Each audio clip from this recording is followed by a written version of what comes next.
Cảm ơn tất cả mọi người đã đăng ký tham gia chương trình thảo luận trực tuyến về Art Biennale có cần thiết hay không do Heritage Space tổ chức ngày hôm nay. Đầu tiên là mình rất là cảm ơn những diễn giả được mời hôm nay đã nhận lời. Diễn giả Lê Thanh Bảo, cả giám tuyển từ rất xa Paris, sẵn sàng kết nối với cả chương trình. Hôm nay chị phải dậy rất là sớm để tham gia.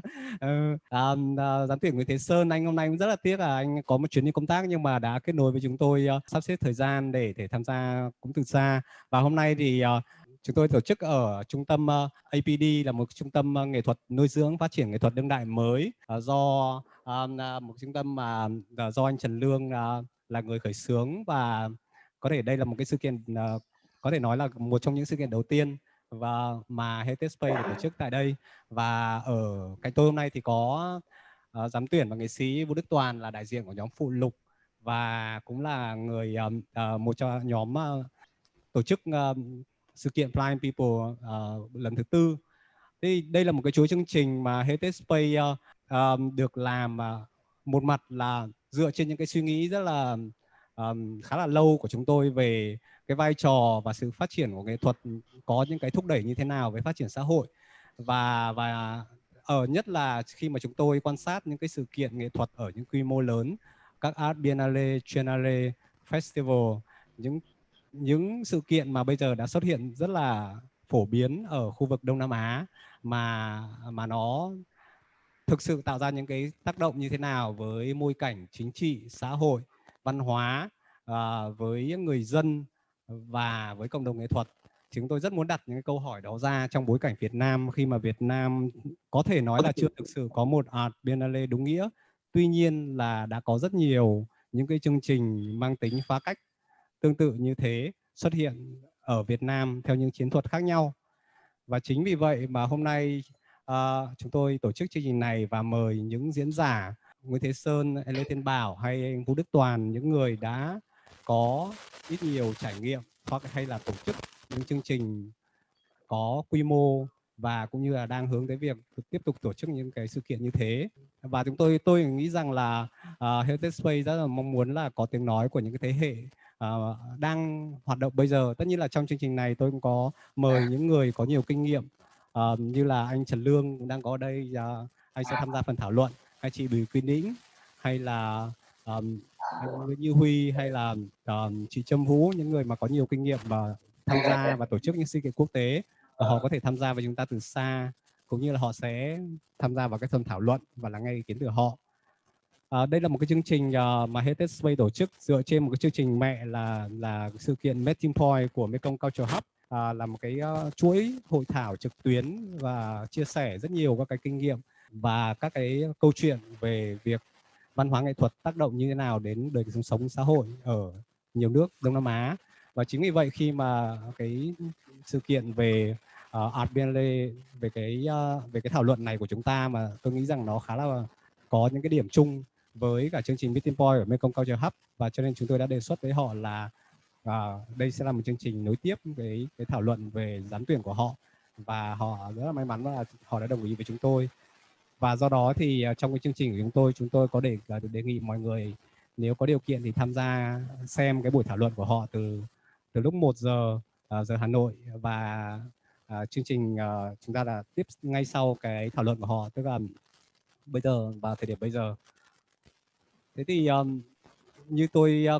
chúng tôi cũng đã gửi thông tin chương trình cho mọi người là chương trình chúng ta sẽ bao gồm 2 phần. Đầu tiên sẽ là 3 chia sẻ của 3 diễn giả. Mỗi diễn giả chia sẻ nhanh trong vòng từ 10 đến 15 phút dựa trên những câu hỏi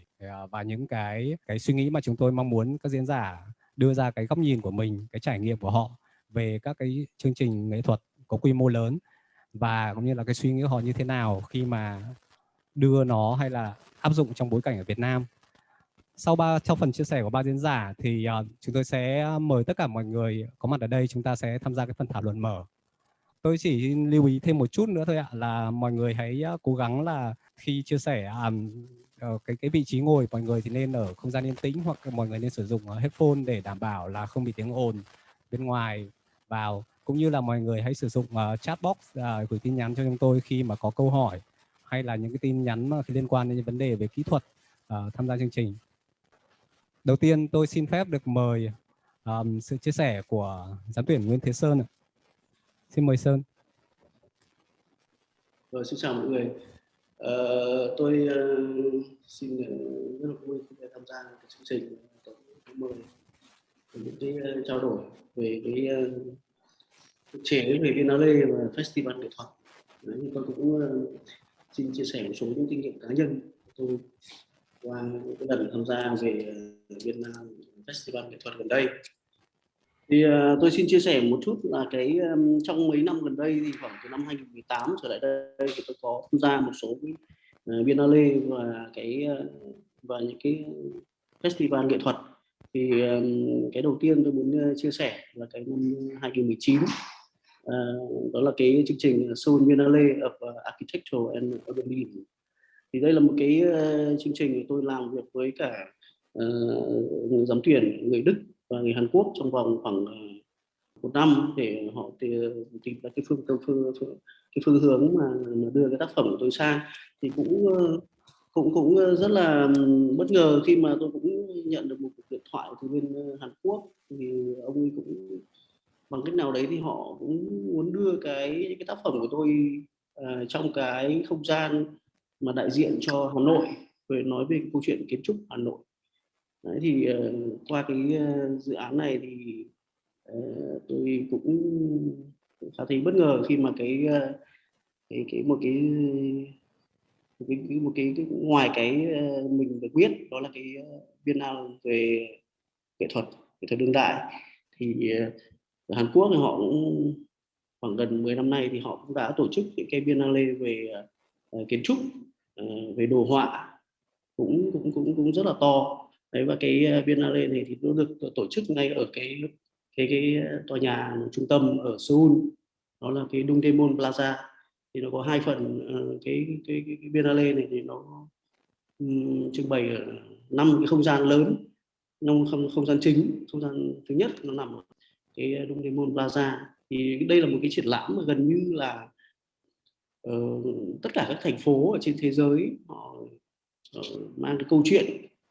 kiến trúc của họ đến. Đấy, và cái những cái năm gần đây thì họ muốn đổi mới, họ muốn đưa bên ngoài những cái đồ án về kiến trúc và những cái thiết kế cảnh quan một cách thông thường, thì họ muốn kết hợp với cả các cái nghệ sĩ thực hành về mặt đa phương tiện,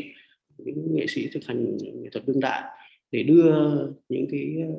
cách thực hành mà nó có thể đưa cái Biennale về kiến trúc nó trở nên gần gũi hơn với cả công chúng.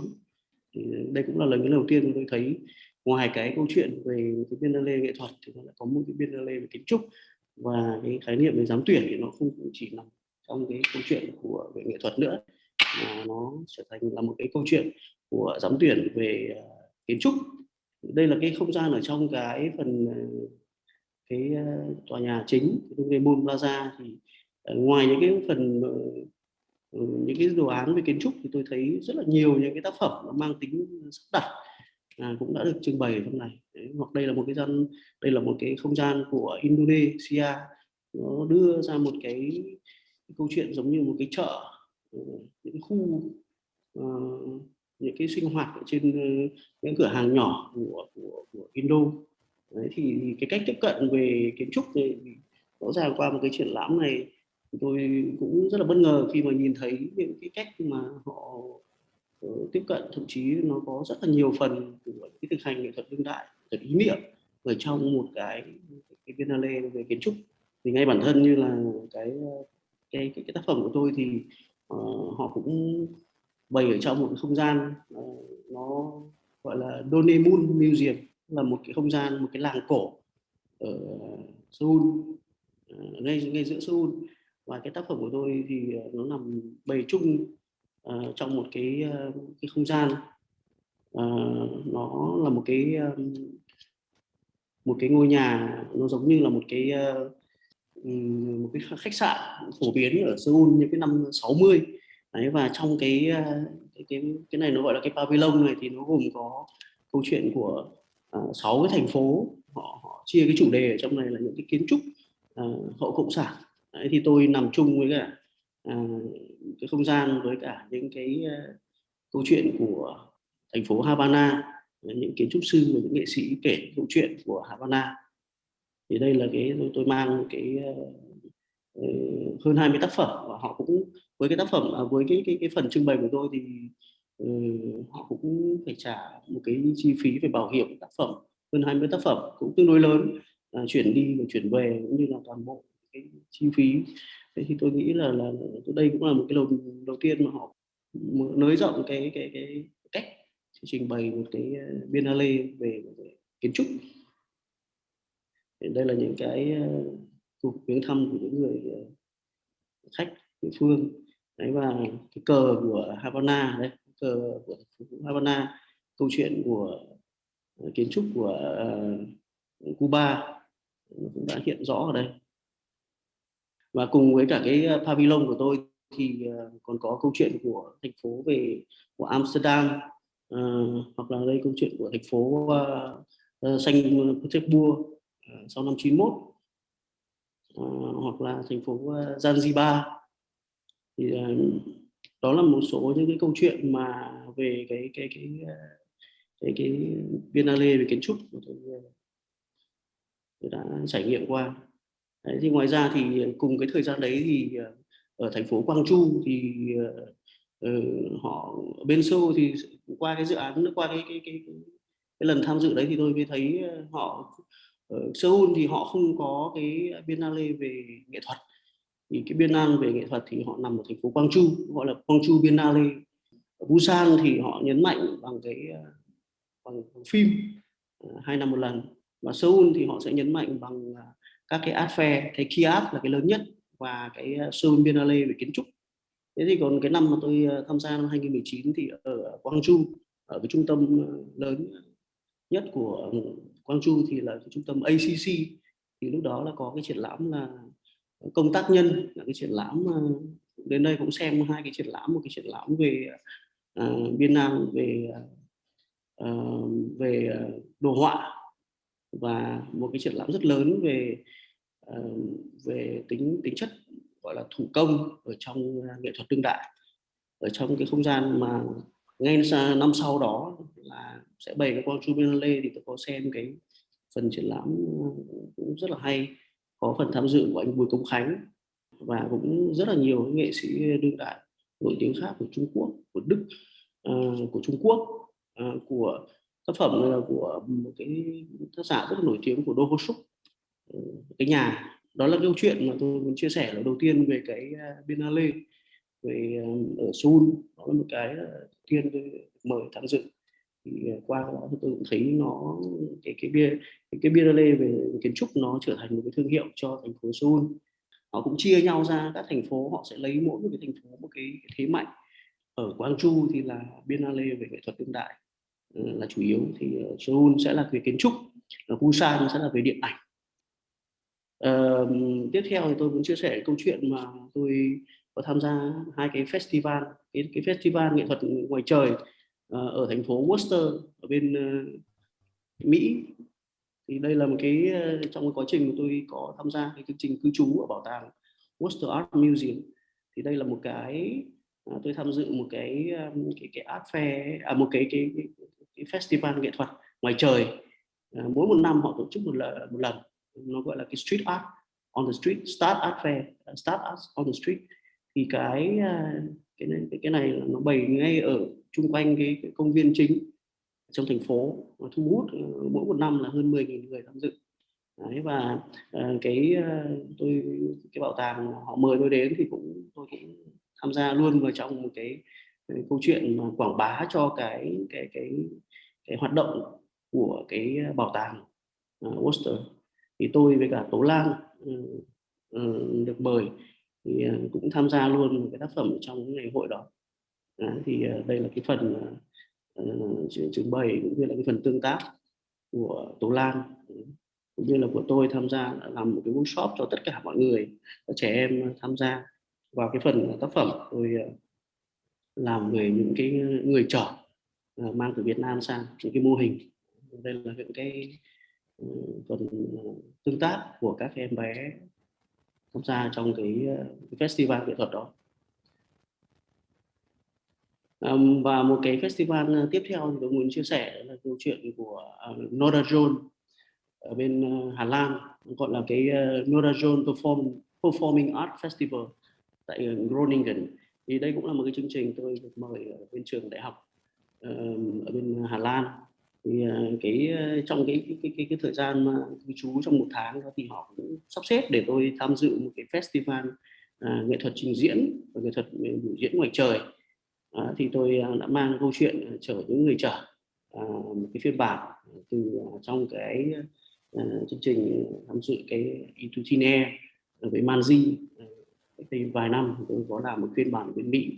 và đây là cái phiên bản tôi mang tới Hà Lan. Đây là một cái festival về nghệ thuật trình diễn và biểu diễn tương đối lớn ở châu Âu, cũng vài chục nghìn người trong khoảng 10 ngày vào trung tuần tháng 8. Cái thành phố Groningen ở phía bắc của Hà Lan thì nó được ví như là tiểu Hà Lan với rất là nhiều kênh rạch. Thì tôi cũng đã lợi dụng cái câu chuyện, cái địa hình ở đó, một cái thành phố mà nó rất phù hợp với cái việc mà một cái thành phố nhân văn, có thể đi bộ được, đi xe đạp được. Ở đây là những cái trình diễn ở trên đường phố của những cái đoàn nghệ thuật tham gia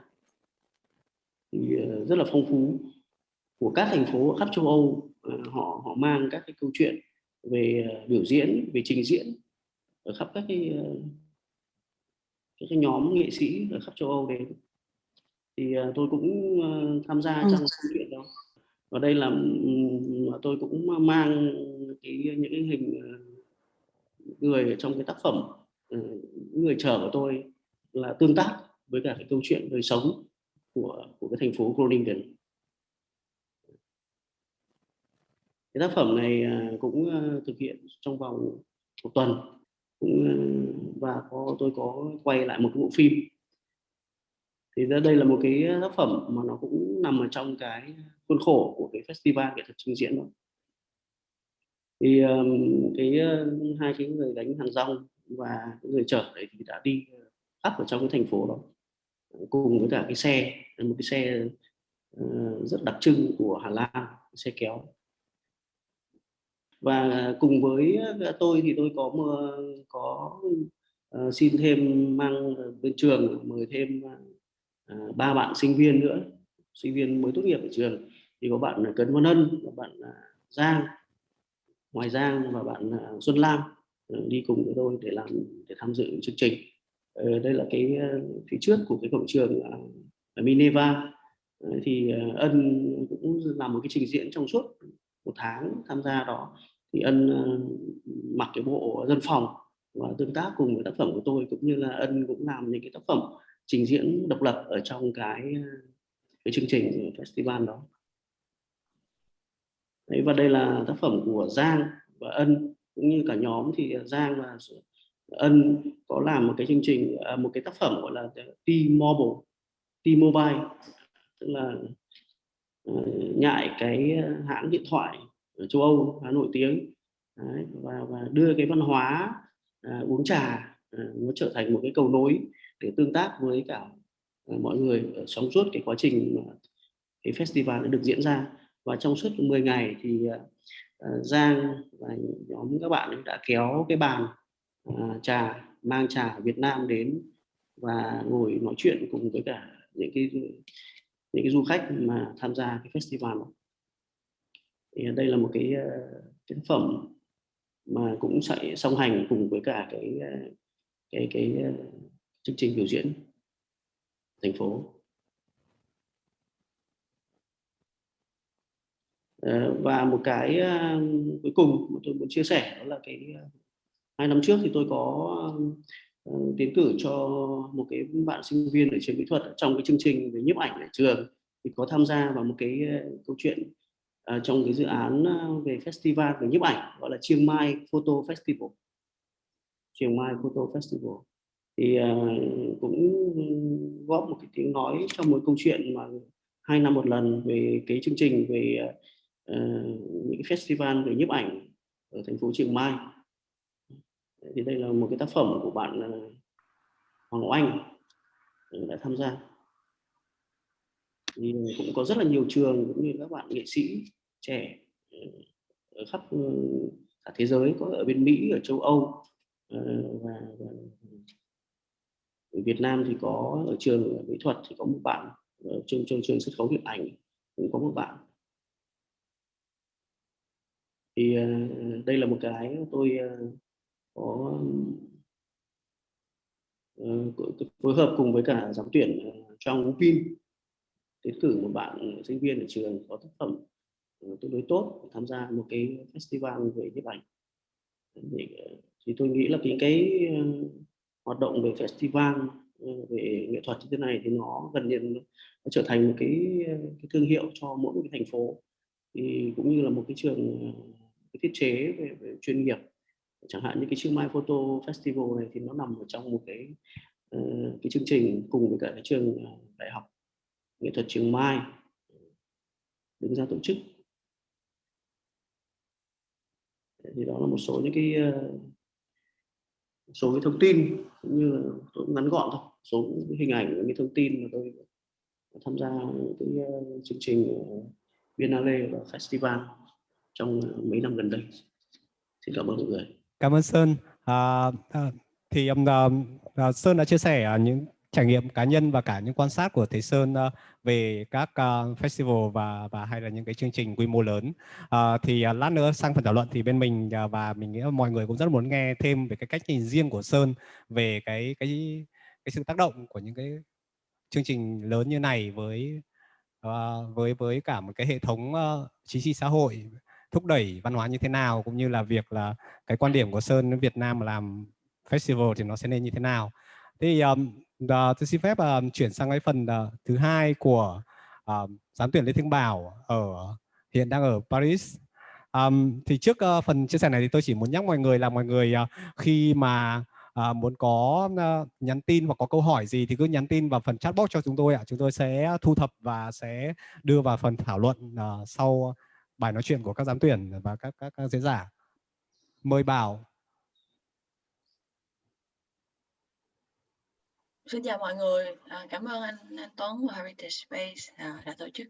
cái buổi trao đổi này. Thì trước khi mà Bảo nói về cái chương trình Nổ Cái Bùm á, thì nhờ anh Tuấn chạy giùm em cái video này nha, thay cho một cái bài thuyết trình.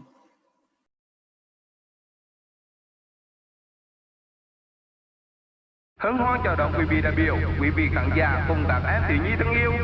Những ngày phố phường buồn hiu sau đại dịch Covid-19,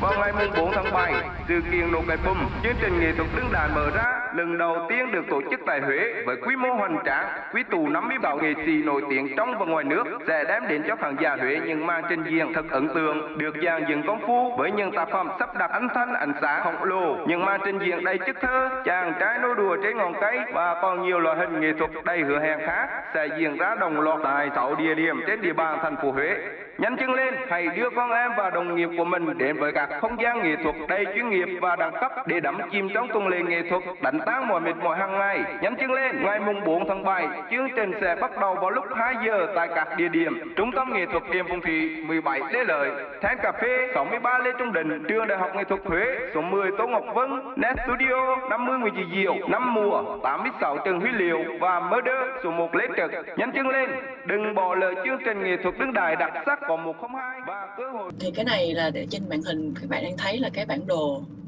của Nổ Cái Bùm ở Huế. Thì năm đầu tiên thì Nổ Cái Bùm diễn ra tại 6 địa điểm triển lãm khác nhau và rải rác khắp thành phố Huế. Những cái địa điểm này không chỉ là bảo tàng mà nó còn là những cái xưởng nghệ sĩ, một số cái không gian độc lập này, ví dụ như là Then Cà phê.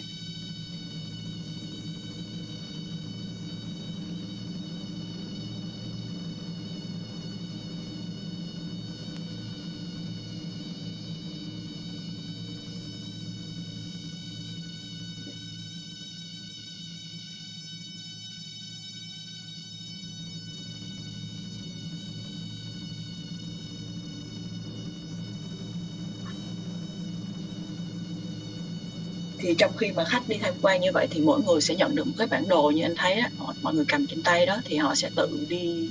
tham quan các địa điểm còn lại tự do. Thì mình có một cái ạc tour trong ngày đầu tiên đây là một trong các địa điểm, đó là trường Đại học Nghệ thuật Huế.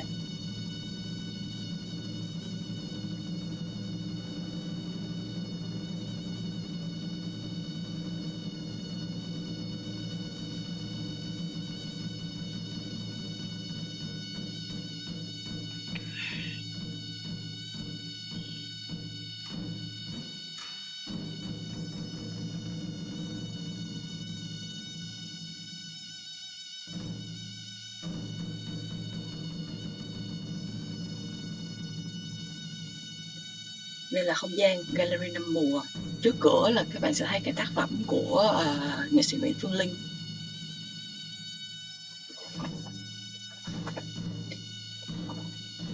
Song song với cái việc mà làm triển lãm thì trong tuần lễ Luật Cái Bùm cũng có các hoạt động khác như là chiếu phim, workshop. Tại không gian 5 mùa đợt đó là mình làm buổi chiếu phim của chị Nguyễn Trinh Thi, nhà làm phim Nguyễn Trinh Thi.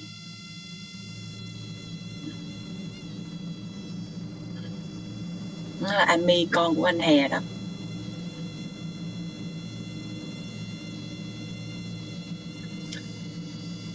Và đây là không gian nghệ thuật của bảo tàng Điện Phùng Thị.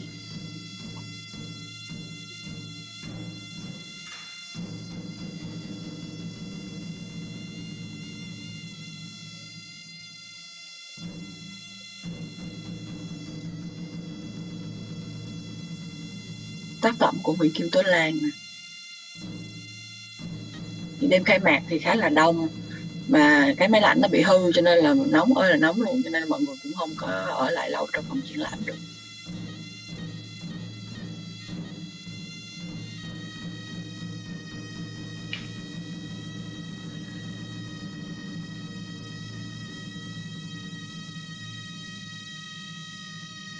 Tác phẩm này của Đào Tùng.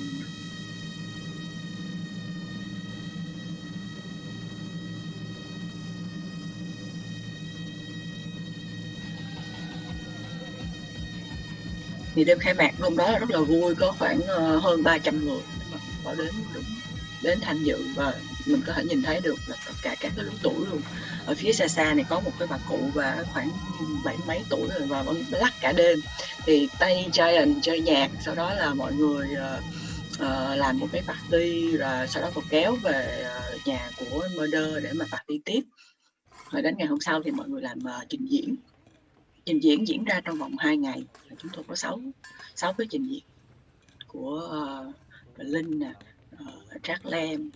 Hải Duy, anh Quốc Thành, Phan Đông Thái và nhóm phụ nữ. Những cái trình diễn này là cái phần mà khiến cho các cái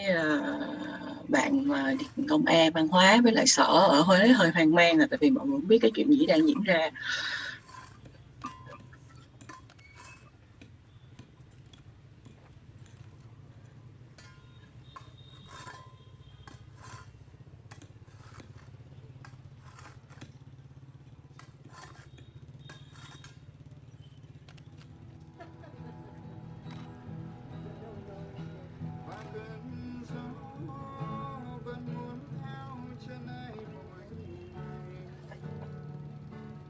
Trình diễn của Phương Lều, Trường Anh,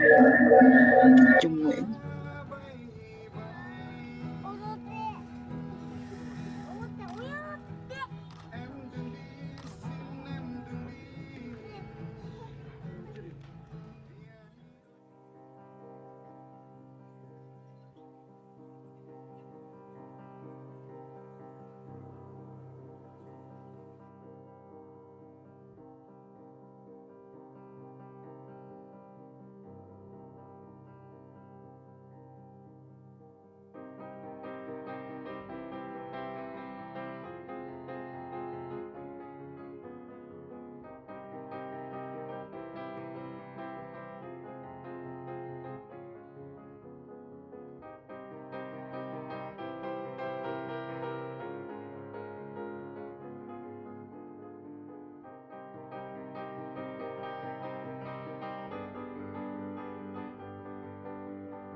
là xưởng của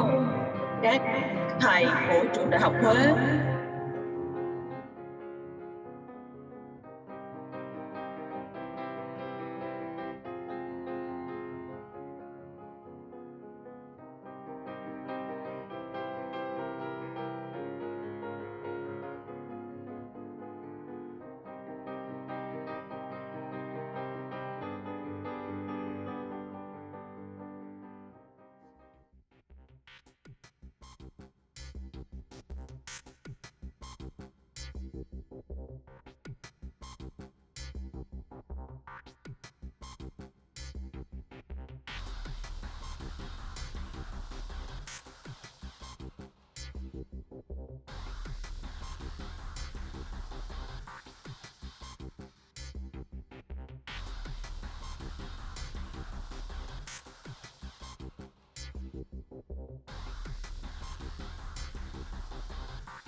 Gần với cả sự chết chóc, gần với sự là phải thay đổi con người thì là tôi vẫn tồn tại được và tôi làm nghệ thuật. Nói cái khác theo tôi nghĩ là tất nhiên không. Nói thêm tức là cái thời đó là cái thời mà có các cái nhà sophist. Nó có cần thiết là nó dùng không? Đó là một cái nhu cầu thể hiện của mình. Chia sẻ cái cảm ơn thì trong cả người ngoài em của nghệ thuật thì nghệ thuật của nó mình ngoài của nghệ thuật. Mình viết thư này cho cậu từ một miền đất tưởng chừng như xa xôi, xưa từng được gọi là Van Duranca.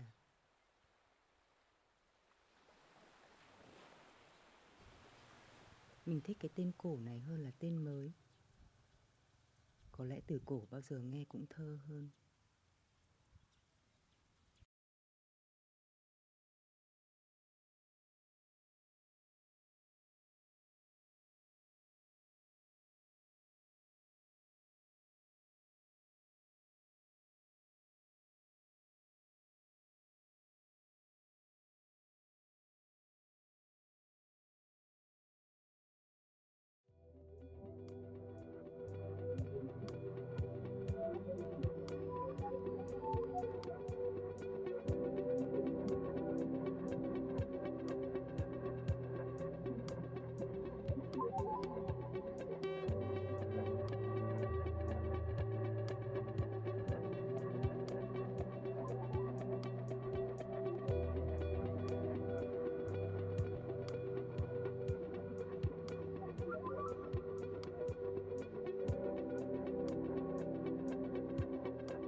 Cảm ơn anh Tuấn. Cảm ơn Bảo. Vậy là chia sẻ của Bảo là hết ở đây rồi đúng không? Và lát nữa có ý kiến thêm gì thì Bảo sẽ chia sẻ thêm vào phần thảo luận đúng không? Dạ thì để em nói thêm một vài cái nhấn mạnh về nổi cái bùm nữa. Là thứ nhất là nổi cái bùm là một cái chương trình không có giám tuyển, có nghĩa là giám tuyển không có quyết định cái danh sách nghệ sĩ cũng như là không có quyết định cái nội dung của chương trình, mà là nó làm theo dạng như là các nghệ sĩ năm nào host thì nhóm nghệ sĩ đó họ sẽ gửi thư mời đi một số bạn bè của họ. Và họ tổ chức theo cách của họ. Năm ở Huế là gửi theo thư mời, còn năm ở Đà Lạt năm nay á, là mình làm open call. Thì mỗi một năm nổi cái bùm sẽ di chuyển đến một cái thành phố khác nhau, và thậm chí là tụi em còn không có một cái chu kỳ nhất định. Ví dụ như mình không gọi đó là annual hay là biennale hay là triennale gì cả, bởi vì thật ra tất cả những cái đó nó chỉ là cái định danh về cái chu kỳ diễn ra, là 1 năm một lần, 2 năm một lần, 3 năm một lần. Thì thật ra cái việc mà định chu kỳ đó nó tạo ra một cái áp lực mà em nghĩ là không đáng có cho các nghệ sĩ, bởi vì chắc gì mình sau 1 năm 2 năm đó mình đã ra được một cái tác phẩm, hoặc là nghệ sĩ họ đã sản xuất kịp tác phẩm. Và với cái bối cảnh nghệ thuật mà theo em nghĩ là nó vẫn còn thiếu nhiều cái hỗ trợ cho nghệ sĩ. Ví dụ như những cái chương trình như nổi cái bùm, mình đâu có hỗ trợ được cho họ về kinh phí sản xuất đó. Thì khi mà mình không làm được cái việc đó thì em khi cái ban tổ chức đồng lòng là không có muốn gọi nó thành một cái tên như là một chu kỳ, mà là khi nào mình có tiền, mình có lực và mình có người muốn xung phong làm thì mình sẽ làm, và mình giữ mọi cái nó trở thành rất là organic như vậy. Tại vì nó giống như là mình nuôi một cái cây mà năm này được mùa thì sẽ ra trái, mà năm sau không được mùa thì nó không ra trái vậy đó. Thì các ban tổ chức đều nghĩ là nó nên hướng theo một cái nổi cái bùm, nó nên hướng theo một cái hướng organic như vậy. Và cái điểm thứ hai mà em muốn nhấn mạnh trong chương trình nổi cái bùm đó là mọi người có thể nhìn thấy trong cái đám đông đó mà các bạn tham gia chương trình đó, thì cái phần đa số là nghệ sĩ. Mình sẽ thấy là nghệ sĩ thậm chí còn nhiều hơn khán giả, chắc chắn là nhiều hơn giám tuyển. Thì cái đó là một cái tinh thần mà trong video thật ra là nó chỉ thể hiện được khoảng chừng 20-30% cái không khí ở cái chương trình nổi cái bùm vào lúc đó. Và chương trình nổi cái bùm ở Huế thật sự là khi mà em chiếu cho một số bạn, như hôm qua em vừa chiếu cho các bạn ở Paris ở đây xem, mà các nghệ sĩ mà đang học tập ở nước ngoài và họ đang chần chừ họ muốn về nước hay là họ ở lại đây, thì họ nói là họ xem cái chương trình này xong thì họ không muốn trở về, là bởi vì họ biết là nghệ sĩ ở Việt Nam đang làm những cái đó rất là underground, nhưng mà nó có một cái sự chân thành nhất định, mặc dù là còn rất là nhiều thiếu sót mà chưa được chuyên nghiệp như các biennale, bởi vì là tụi em không có nhiều kinh phí. Phần thứ ba là về kinh phí và cái cách vận hành của nổi cái bùm. Thì nếu mà nổi cái bùm là một cái triển lãm do nghệ sĩ tự giám tuyển, thì giám tuyển ví dụ như em đi là làm cái gì ở trỏng, thì nhiệm vụ của em chẳng qua là chỉ là giữ cho mọi thứ nó không có nổ thật sự, tức là tới ngày đó phải có triển lãm diễn ra, và phải lo về những cái logistics, ví dụ như là làm quỹ, xin quỹ, làm proposal, rồi tất cả những cái về truyền thông cũng như là proofread, rồi những cái gì mà một người giám tuyển có thể làm được, ngoại trừ cái việc là em không muốn quyết định cái danh sách nghệ sĩ, và cũng không muốn nghệ sĩ họ phải chịu cái sự không phải là chịu, mà là họ phải làm theo cái ý tưởng trong đầu mình có sẵn, mà là họ sẽ phải làm việc với nhau. Đó, thì đó là một số cái mà điểm nhấn mà em muốn nói về cái bùm. Cảm ơn chia sẻ thêm của Bảo, và với phía Heritage Space này rất là đồng ý với cái quan điểm là cái Out Festival đó định kỳ nó tạo ra những áp lực cho nghệ sĩ, và việc ở đây cái một cái vùng nó là một cái dạng thức của tổ chức nghệ thuật quy mô lớn, và nhưng mà nó vẫn có những việc đúng tương tự như là festival hay biennale.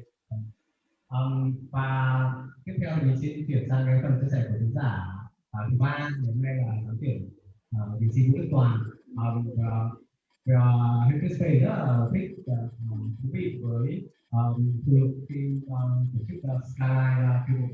Festival 4 là một có thể gọi là triển lãm, có thể gọi là một sự kiện, một project làm có nhiều các cái yếu tố lồng ghép vào trong đó, yếu tố đóng tiền, yếu tố underground, yếu tố phá cách, và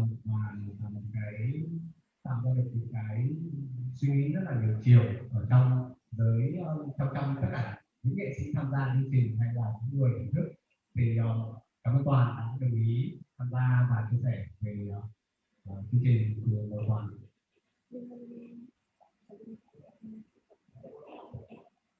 Hello.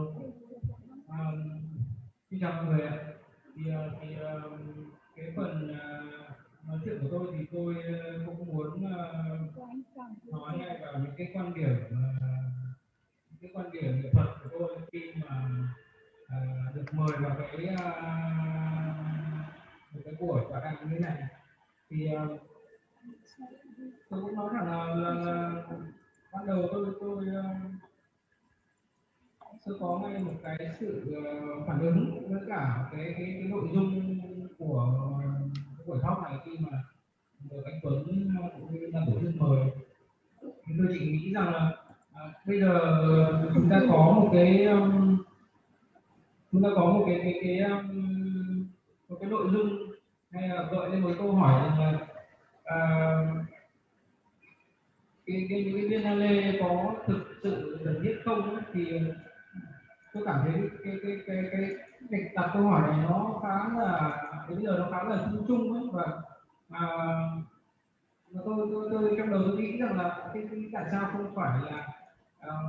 một cái dạng câu hỏi là ở đất nước chúng ta thì nếu như chúng ta muốn làm Biennale thì để cho tốt hay để cho có chất lượng thì làm như thế nào, hoặc là giải quyết những cái vấn đề vướng mắc nào khi mà chúng ta làm cái đấy. Chứ còn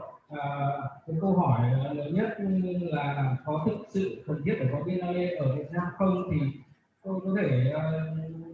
trả lời ngay rằng là không cần thiết. Bởi vì khi nói đến sự cần thiết thì tức là chúng ta phải ưu tiên, tức là chúng ta đặt cái sự ưu tiên để có cái sự kiện như vậy. Và tôi nghĩ rằng là nếu mà chúng ta nhìn ở cái đất nước của chúng ta với rất nhiều hạn chế, rất nhiều những cái sự yếu kém ấy, thì tôi nghĩ rằng là ưu tiên thì nên ưu tiên làm những cái thứ dễ trước. Còn tôi nghĩ đến Biennale tôi nghĩ đến sự rất là mệt mỏi, vì nó đòi hỏi rất nhiều, nó đòi hỏi một cái hệ thống vận hành, nó đòi hỏi một cái hệ thống tài chính, nó đòi hỏi một cái sự chính thức hóa, nói chung là vân vân. Và tôi thấy là có một cái việc khó, cho nên là quan điểm của tôi vẫn là dễ chúng ta sơi trước, chúng ta làm trước. Thì mình sẽ nói tiếp cái quan điểm của mình về cái Biennale. Vừa nãy có hai ý, một là Khả cũng có nói đến cái việc là chúng ta cũng không quá quan tâm đến cái việc là Biennale hay Triennale hay là một cái dạng hình thức gì đấy nó có một cái rất là định hình rồi ấy. Thì cũng không nên hướng vào cái phần đó để chúng ta làm. Tôi cũng không quan tâm đến là nếu như bây giờ chúng tôi làm cái gì đấy thì nó là Biennale hay nó là một cái cảm xúc gì đấy, thì đấy nó không phải cái vùng quan tâm của tôi lắm. Cũng giống như là cái phần đầu anh Tuấn nói đến cái chuyện là Biennale chúng ta đã thực sự có chưa, hoặc là chúng ta đã có một cái Biennale chuẩn chưa, hoặc là nó đúng nghĩa chưa. Thì cái vấn đề đấy tôi nghĩ rằng là tôi không muốn thoát khỏi cái suy nghĩ là phải làm cái gì theo cái dạng thức như vậy. Thì chúng ta làm theo dạng thức như vậy chúng ta sẽ bị quy định. Cái tính quy định nó đã đặt ra rằng là cái có các cái quy chế, có cái quy tắc, có các cái giới hạn của cái khuôn mẫu, và tôi cảm thấy là nó, quan điểm của tôi thì tôi không quan tâm đến những cái kiểu như vậy. Tôi chỉ biết là làm một cái triển lãm hay làm một cái dự án gì đấy mà mình muốn làm thôi. Còn có thể là khi mình làm thì là cái giới quan sát hay là những cái giới chuyên môn bên ngoài người ta, cái sự nghệ thuật người ta đánh giá như nào thì đấy là cái vấn đề của người ta, thì tôi cũng không quan tâm lắm. Có một cái vấn đề nữa là ở Việt Nam thì tôi nghĩ rằng là cái sự kiện lớn với cả nhỏ ấy thì nó cũng nhiều khi nó cũng là cái tương quan đấy, đó là một cái tương quan. Thì để chúng ta hiểu rằng thế này là lớn hay là thế này là to. Và chính vì vậy là tôi có một cái khi mà nhận được cái lời mời tham gia cái buổi tọa đàm này thì tôi cũng trong cái suy tưởng của tôi cũng tự nhiên tôi cũng rà soát lại xem là vậy thì cái sự phát triển của nghệ thuật đương đại Việt Nam trong suốt 20 năm đấy thì nó có cái gì là to hay là nó có cái gì là nhỏ, thì tự nhiên tôi phải lục lại cái trí nhớ đấy, thì tôi nghĩ rằng ở đây cũng đều là những cái dân chuyên môn rất là nhiều, thì có thể chỉ bằng cái cách là chúng ta điểm danh lại những cái sự kiện đấy, thì chúng ta khi cái tương quan đấy nó đặt cạnh nhau thì chúng ta cũng hình dung được rõ hơn là cái việc sự kiện lớn là như nào, hay là những cái gì là những cái sự kiện lớn đã diễn ra mà nó gần với Biennale, nó gần với festival, hay nó gần với một cái dạng thức nào đấy, thì tôi có một cái liệt kê 13 cái sự kiện nghệ thuật quan trọng của nghệ thuật đương đại mà theo cái quan điểm cá nhân của tôi. Đầu tiên đấy là lúc tôi còn là sinh viên năm thứ 3 thì là có một cái sự kiện rất to, đấy là Xanh Đỏ Vàng. Một cái sự kiện mà tôi nghĩ rằng nó có một cái vai trò rất là lớn trong cái nghệ thuật đương đại của Việt Nam, mà tôi cảm giác là đấy là nó là vừa là một cái niên biểu rất là quan trọng của nghệ thuật, cũng như nó cũng vừa là một cái niên phổ rất là quan trọng. Vì tôi cảm giác là cái đấy nó đánh dấu một cái mức mà nghệ thuật đương đại Việt Nam nó cảm thấy nó có một cái sự vững ấy, nó có một cái sự đế. Còn từ trước có thể nó có phát triển, nhưng mà nó vẫn cảm giác nó cứ hơi bị chưa đủ một cái gì đấy để tạo thành đế. Thì cái Xanh Đỏ Vàng là một cái sự kiện tôi nghĩ là rất to và rất quan trọng. Cái thứ hai là cái sự kiện mà tôi chỉ được nghe đồn thôi, nhưng mà cái hồi đấy thì nó rất là khủng khiếp, đấy là cái sự kiện Sài Gòn Open City. Đấy thì cái này thì có thể anh Lương sẽ là biết rõ, vì là tôi cũng chỉ nghe được thông tin, hoặc là cũng chỉ thỉnh thoảng xem được cái thông tin từ những đàn anh hoặc là bạn bè tôi có tham gia vào cái sự kiện đó, thì là xem được cái tác phẩm của người ta hoặc xem được ảnh của người ta. Nhưng mà về mặt thông tin thì tôi vẫn nhớ cái hồi đấy cái sự kiện nó rất là khủng, nó rất là to. Một cái sự kiện tiếp theo đấy là một cái festival mỹ thuật trẻ lần thứ nhất, thì cái này cũng là anh Trần Lương là curator. Và cái hồi đấy thì cái sự kiện này cũng to, và nó lại có những cái thứ mà tôi ghi nhớ là vì nó cũng lại khá là được chính thức ấy, nó được tổ chức bởi nhà nước, và rất nhiều tác phẩm, rất nhiều quy mô của nó cũng lớn. Thì và cũng có rất nhiều cái tác phẩm tốt mà được xuất hiện ở cái triển lãm này. Và nó cũng có một cái phần đặc biệt nữa là nó cũng đánh dấu một cái gì đấy mà có thể ở phần sau chúng ta không thể né tránh được, đấy là cái sự kiểm duyệt. Tôi nhớ là cái đợt đấy có một những cái tác phẩm trình diễn hồi đấy diễn ra là nó được duyệt, các nghệ sĩ phải được trình diễn thử trước mặt của một cái thanh tra văn hóa, có cả ông thứ trưởng văn hóa đi duyệt, và nghệ sĩ là phải làm performance và làm thờ trước mặt để duyệt. Đấy thì cũng là một cái rất là đáng nhớ. Hồi đấy tôi vẫn còn là sinh viên, tôi nhớ như cái sự kiện đó. Cái tiếp theo là cái sự kiện thứ tư là sự kiện nghệ thuật trình diễn quốc tế lần thứ 14 được tổ chức ở Đà Lạt. Thì cái này là của cô Nga ở bên Blue Space, liên kết với cả Hội Mỹ thuật Thành phố Hồ Chí Minh. Thì cái này nó cũng là nửa tư nhân nửa nhà nước, và tôi cũng không hiểu sao cái đợt đấy thì cô Mai mời được cô Nga mời được rất nhiều những cái nghệ sĩ làm trình diễn sừng sỏ ở thế giới, những cái người mà làm tương đối cổ điển ấy. Có đợt đấy phải có đến 5 thành viên của Black Market sang đây. Thì cái đấy cũng là một cái sự đánh dấu rất lớn, nhưng mà cái thông tin ở Việt Nam thì lại không được phổ biến lắm. Nhưng mà cái sự kiện đấy rất quan trọng, và sự kiện đấy nó ảnh hưởng rất lớn đến một cái sự kiện ngay tiếp theo, đấy là cái sự kiện Sneaky Week. một cái festival trình diễn diễn ra ở các cái không gian công cộng của 3 miền Bắc Trung Nam, thì anh Phạm Đức Tùng rồi đấy cũng là sinh viên cùng với nhóm cái thế hệ chúng tôi, và anh ấy khởi xướng và anh ấy tổ chức ra cái chương trình đấy. Một cái sự kiện thứ 6 đây là cái festival InAct, festival chuyên về nghệ thuật trình diễn của nhà sàn. Thế thì cái này thì đến bây giờ tôi cũng không nhớ được là nó là diễn ra bao nhiêu cái festival rồi, nhưng mà ở đây tôi nhớ cái lần đầu tiên là làm to nhất festival cái festival InAct 1 làm ở nhà sàn Bưởi, thì cái quy mô nghệ sĩ quốc tế cũng nhiều, nghệ sĩ Việt Nam cũng nhiều, và tổ chức cũng to. Nhưng mà sau đấy thì là tức là ở đây nó rất là mềm dẻo, nó chả theo một cái luật lệ gì cả. Sau đấy 2 năm chúng tôi làm một cái InAct 2, xong rồi đến 3 năm sau lại mới có một cái InAct 3, xong rồi lại có thể là những cái năm sau thì 1 năm cũng làm được InAct luôn. Tức là nó không có một cái trật tự gì hết cả, mà cứ lúc nào mà tiện mình làm được thì là mình làm thôi. Một cái sự kiện thứ 7 rất buồn cười là cái sự kiện này là tên chính thức nhất, đấy là Sài Gòn Biennale. Tên nó là Sài Gòn Biennale luôn, thì nhưng mà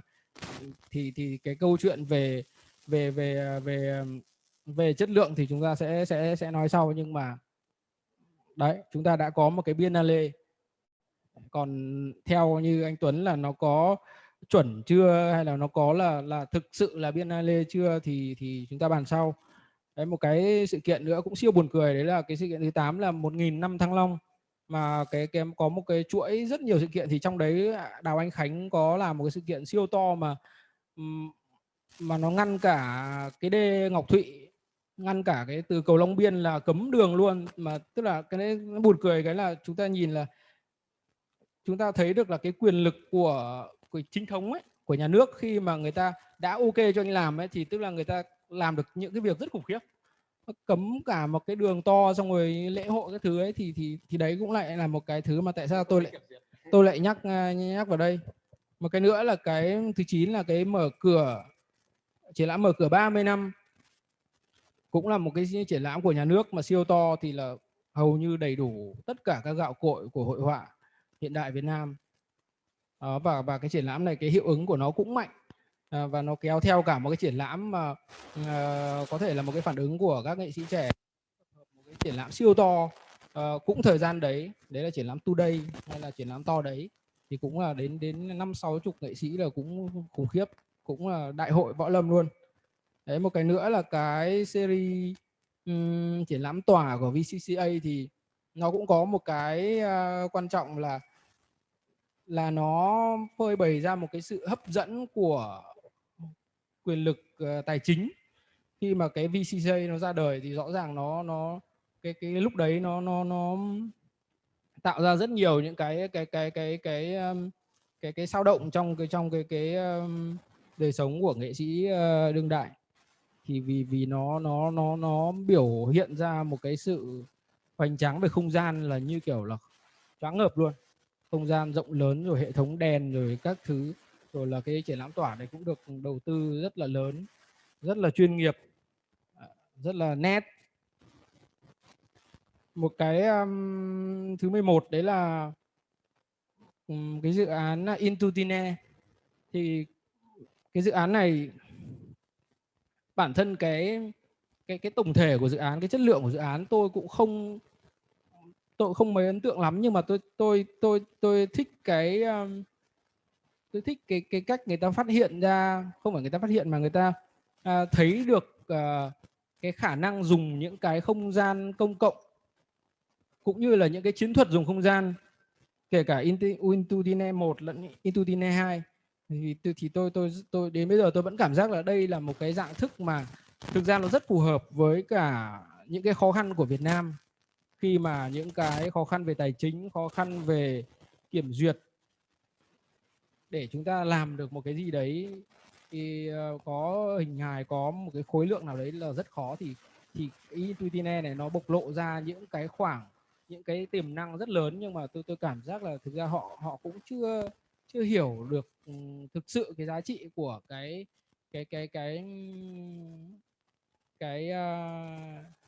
tính chất đấy, cái chiến thuật đấy. Thì tôi nghĩ rằng là nếu như để làm để có một cái gì đấy thì cái cách thức của Intuitive này nó vẫn là một cái thứ rất là đáng quan tâm, nhất là ở bối cảnh Việt Nam.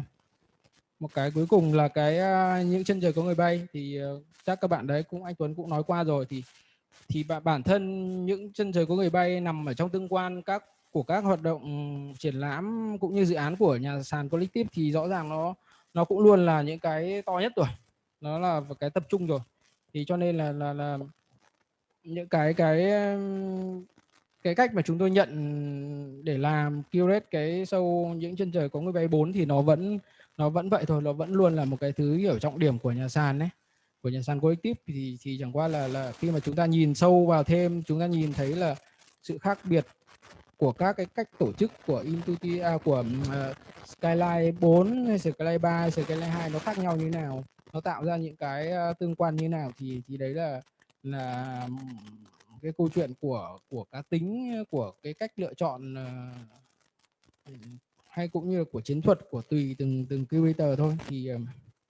Thì tôi hy vọng rằng là khi mà chỉ cần điểm qua 13 cái sự kiện gọi là sự kiện nghệ thuật rất là to đi, thì chúng ta sẽ thấy rằng là khi chúng ta nói đến to thì tức là nó cũng đủ các kiểu to, nó cũng rất là đa dạng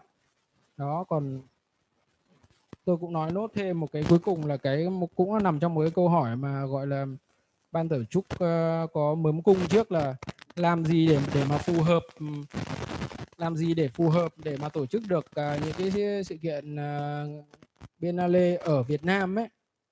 Tôi nghĩ rằng là chúng ta phải có sức khỏe để sống đủ lâu để chờ đợi một cái thể chế xã hội, cái thể chế chính trị này nó thay đổi thì chúng ta mới làm được một cái mà nó gọi là như kiểu đúng nghĩa. Vì rõ ràng nếu mà anh muốn làm đúng nghĩa, anh muốn làm chuẩn thì nó sẽ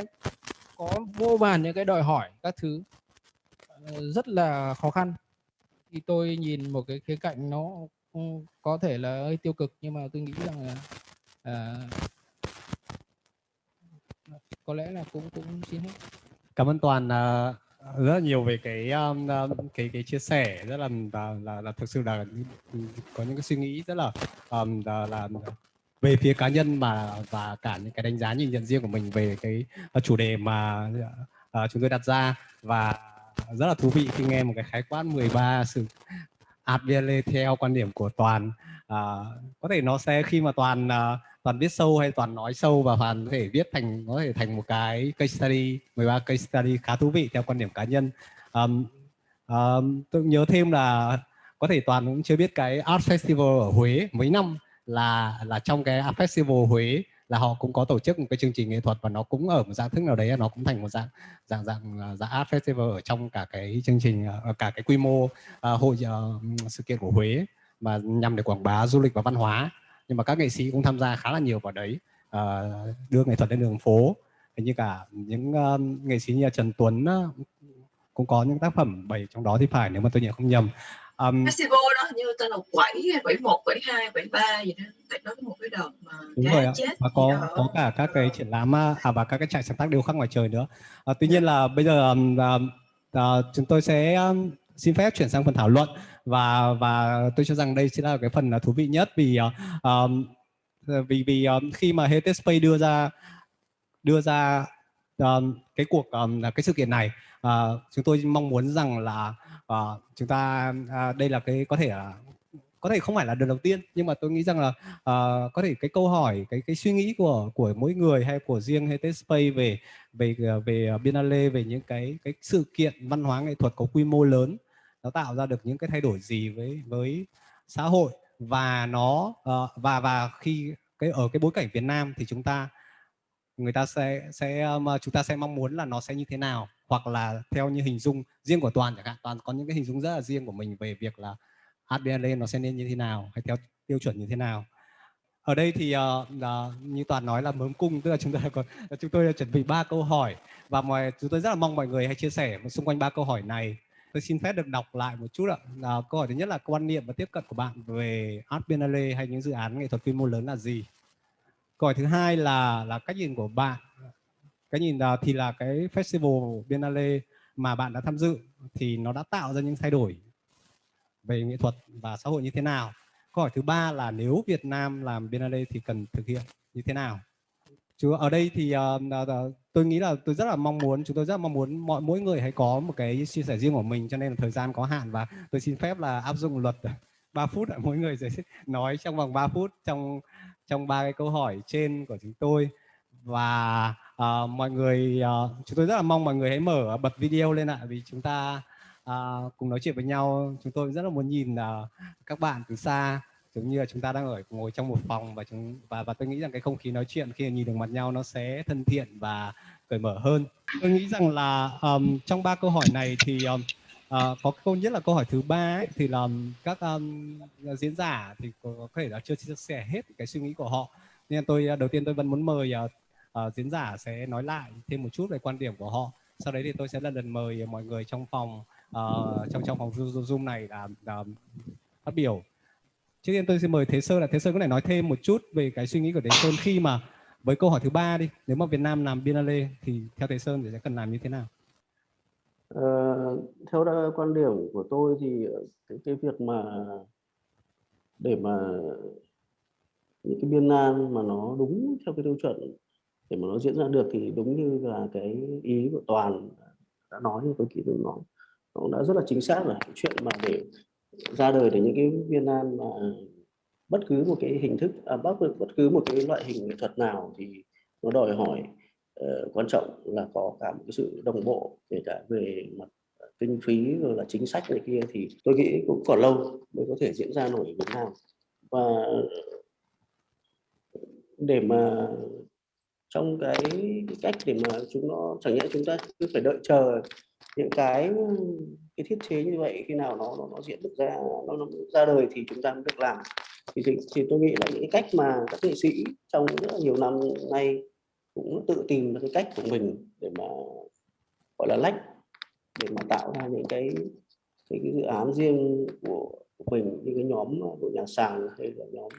của Manji. Thì tôi nghĩ là những cái cách như vậy thì hoàn toàn rất là phù hợp với cả trong cái bối cảnh ở Việt Nam như bây giờ. Bởi vì rất khó để mà tôi chưa nhìn thấy một cái con đường nào phía trước để mà làm được những cái mô hình như những cái mà mình có thể nhìn thấy ở nước ngoài.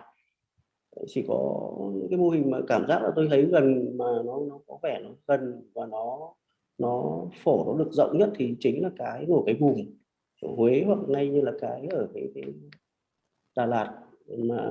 chưa kịp diễn ra đấy. Thì tôi nghĩ cái mô hình như vậy là tương đối khả dĩ cho Việt Nam trong cái thời gian trước mắt. Chứ còn tôi chưa nhìn thấy một cái cửa sáng nào cả để mà bảo có thể thực hiện được như thế. Hôm nọ thì tôi có trao đổi với cả một anh ở bên Bộ Văn hóa, có một anh tên là anh Hoàng. Thì anh Hoàng có mời tôi tham gia, cũng đặt vấn đề mà cũng giúp cho một cái câu chuyện của Expo của Việt Nam sau hết 3 phút thì Sơn nói nhanh một chút nhé. Ok. Thì tôi thấy tôi cũng có trao đổi với anh ấy là bảo thế liệu có đến bao giờ mà mình có suy nghĩ về cái việc mà có phải đăng ký một cái pavilion nào đấy để mà tham dự như là ở Venice hay gì không, thì hầu như là trong cái chính sách tôi nghĩ là về mặt của nhà nước nó hoàn toàn chưa bao giờ nghĩ đến cái điều đấy. Cho nên tôi nghĩ là hiện tại giờ tất cả những cái mà quan điểm cá nhân của tôi thì những cái mô hình mà tự phát như của những cái nhóm hoặc là những cái nhóm độc lập thì là khả dĩ cho Việt Nam. Ok, cảm ơn. Mình hiểu ý của Sơn, tức là nó là theo mô hình phát triển thì có hai, đúng không? Một cái là top down từ trên xuống, một cái là bottom up từ dưới lên, và Việt Nam mình phù hợp với cả bottom up là cứ từ dưới lên. Thế thôi. Là nổ cái boom của Bảo. Thế Bảo rất là buồn là khi mời Bảo tham gia cái chương trình này là đã nghĩ là làm được nổ cái boom 2 và sức khỏe sẽ rất là hay. Nhưng mà tuy nhiên là em bảo đảm là em buồn hơn anh, em bảo đảm. Ok, thế thì bây giờ chưa làm được thì Bảo nói xem suy nghĩ của Bảo đấy, nếu mà làm nổi cái bùm phần 2 hay là cái hình dung của Bảo về một cái festival Dạ. nó sẽ như thế nào? Theo em thì cái nỗi thứ nhất là nỗi bùm không phải của em. Cái thứ hai á, là nổ cái bùm nó là giống như một cái trái banh mà năm nay là đội này đá, năm sau anh chuyển qua cho đội sau đá, và như vậy thì tụi em nghĩ là nó không có cái tính cá nhân ở trong này. Ví dụ như nếu mà giao cho một nhóm tuyển hoặc là một nhóm nghệ thuật làm, Tùng Khét với Tố Lan kìa, thì nó sẽ bị cái là mình chỉ mời hoặc là mình chỉ curate, mình chỉ chọn ra những cái người mà mình biết hoặc là mình cảm thấy là hay mà thôi. Và em nghĩ là luôn luôn nó có một cái sự chủ quan ở trong đó, cũng như là trong giới nghệ thuật thì anh biết đó, có những người họ không thích làm việc với nhau. Thì ở trong nổ cái bùm thì em buộc em vẫn phải làm việc với những người mà mình không thích, nên là em thấy cái đó là một cái hay là mình cái giới nghệ thuật của mình nó rất là nhỏ, cộng đồng rất là nhỏ, mà nếu mà mình cứ gọi là mình lọc ra bớt những người mình thích thôi thì nó sẽ không có được vui. Còn về việc Biennale ở Việt Nam có nên hay không thì em nghĩ cái câu hỏi nó phải là Biennale nó dành cho ai, và cái sự kiện nghệ thuật đó là nó dành cho ai. Bởi vì nếu như mà mình làm cho khán giả thì khán giả có cần không? Thực sự nếu em luôn luôn làm nghệ thuật, em tự hỏi là khán giả họ có cần cái này không. Bởi vì khi mà mọi người làm nổi cái bùm á, là tụi em hướng đến nghệ sĩ chứ tụi em không có hướng đến khán giả. Khán giả là những người họ sẽ được em nghĩ là họ sẽ được lợi nếu như mà nghệ sĩ được tự do thoải mái để mà họ sáng tạo. Còn nếu mà mình chỉ hướng đến là cái thị hiếu của khán giả, hoặc là khán giả có tiếp cận được không, mà sợ là khán giả không hài lòng, thì em nghĩ là cái đó mình chưa em không có đề cao cái chuyện đó, mà em chỉ đề cao là nghệ sĩ họ có được vui hay không, và họ có cảm thấy là mình không có bị cô đơn trong cái thực hành của mình, là có những người khác ở khắp nơi họ vẫn trân trọng và họ vẫn cùng với mình đi trên cái con đường đó. Thì cái đó là cái mà em nghĩ là cá nhân em và tập thể ban tổ chức cùng làm nổi cái bùm đều hướng tới. Biennale Việt Nam theo em là chưa cần thiết, tại vì ở một cái đất nước mà anh thấy, tại vì Biennale nghĩ đó là cái cuối cùng nên diễn ra sau khi mà các cái cơ sở vật chất, những cái infrastructure, những cái gọi là những cái hệ thống của nghệ thuật như là pháp luật, hoặc là hệ thống bảo tàng, các cái cây viết, critics,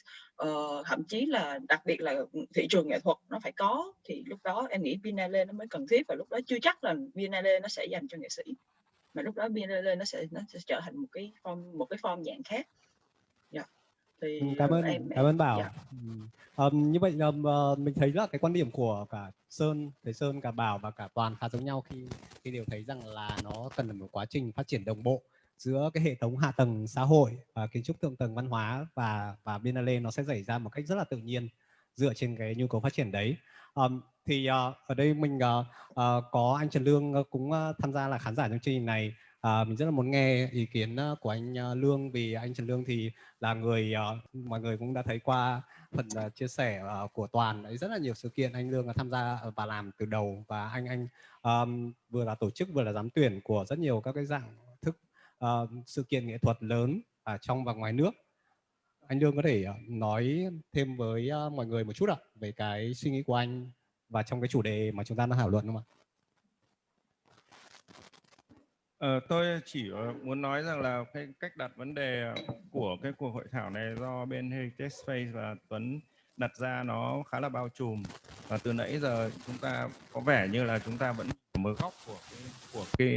của cái lồng bàn mà Tuấn vứt ra thôi, 1/4 cái lồng bàn thôi. Là vì ví dụ như là 3 diễn giả nói thì tôi thấy có anh Toàn là anh nói thẳng vào được vấn đề, còn 2 người kia thì nặng về trình bày cái phần mình làm, chứ cũng chưa có cái ý gì trong cái bài presentation cả. Rõ ràng là mình phải nên tiết kiệm thời gian, là vì cái talk này nó động đến vấn đề quá lớn. Nhưng ở đây thì tôi cũng muốn nói luôn thẳng vào một cái vấn đề của tương lai, là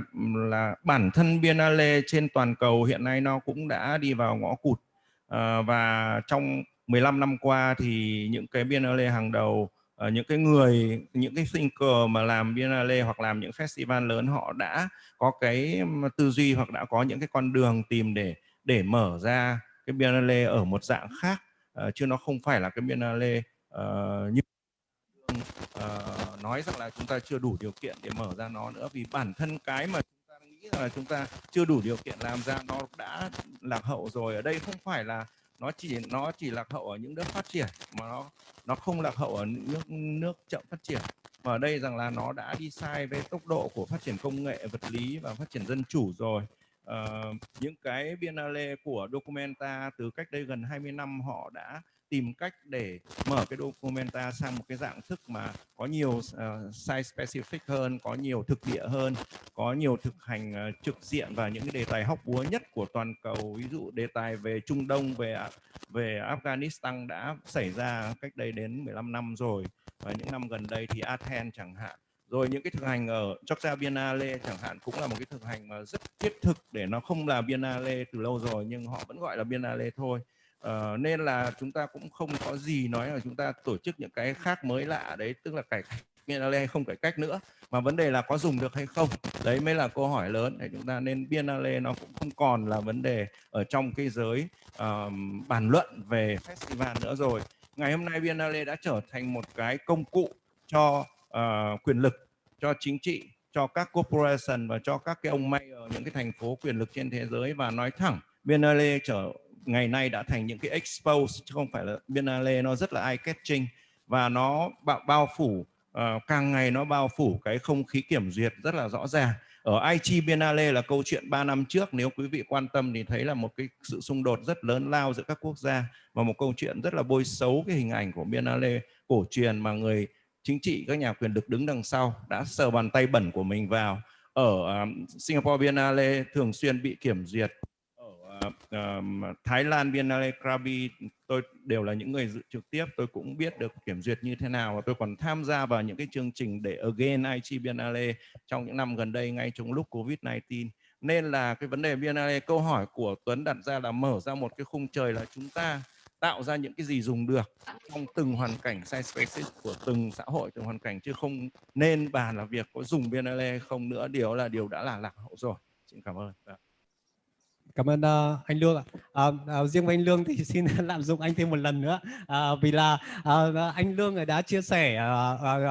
chưa với tôi, và tôi nghĩ là mọi người đều nghe về cái dự án mà anh đang làm là cái tạo hình cho nước, đúng không ạ? Nó như vậy thì là ở một dạng thức nào đấy là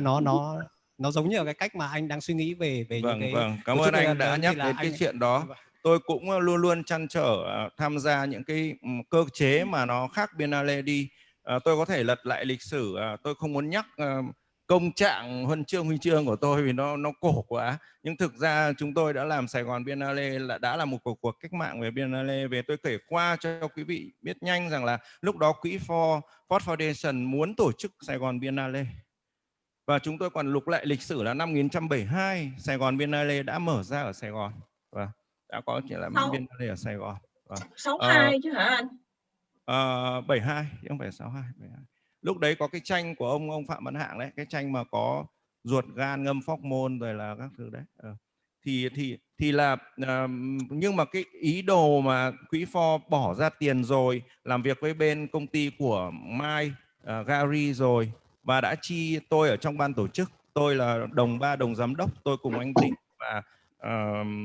chị Mai cùng với lại hai curator Thái Lan là Rick Reed Janavan và Jeff Ritia, thì tôi biết rất rõ là chi mất 70.000 đô vào cái chuyện đi xem Biennale, rồi là chi phí khách sạn xịn, rồi cuối cùng đi về không học được gì vì bị choáng về nguồn thông tin kinh khủng quá. Trong một năm đi hết Verni đến, và cuối cùng mới giật mình nhìn ra là chúng ta không có nguồn nhân lực cũng như nguồn tri thức, cũng như không có nguồn nghệ sĩ để làm một cái Biennale. Cái điều kiện nội địa làm gì không nguồn, chưa kể là cái phần kiểm duyệt đấy lại phần cơ chế xã hội, thì kia là nó có 30% thuế nhà nước cho vào, xong nó có cả một hệ thống hỗ trợ đằng sau, có các big corporation cho máy móc, cho phương tiện, tài trợ cho bảo hiểm, rất nhiều thứ,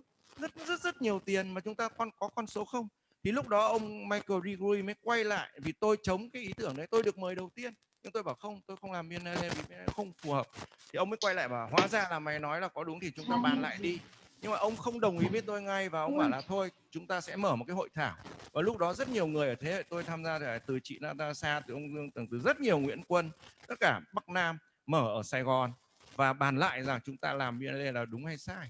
Và cuối cùng là cuối cùng là đồng ý với nhau. Tôi có thể nói sai về cái Sài Gòn Biennale trước. Thì cuối cùng là đồng ý rằng là cái format Biennale đấy nó không phù hợp với cái điều kiện Việt Nam. Thế nên cái Sài Gòn Biennale, cái Sài Gòn Open City mới ra đời. Và Sài Gòn Open City là một dạng specific lật lại lịch sử Việt Nam và mời rất nhiều nghệ sĩ nổi tiếng, nhưng nó là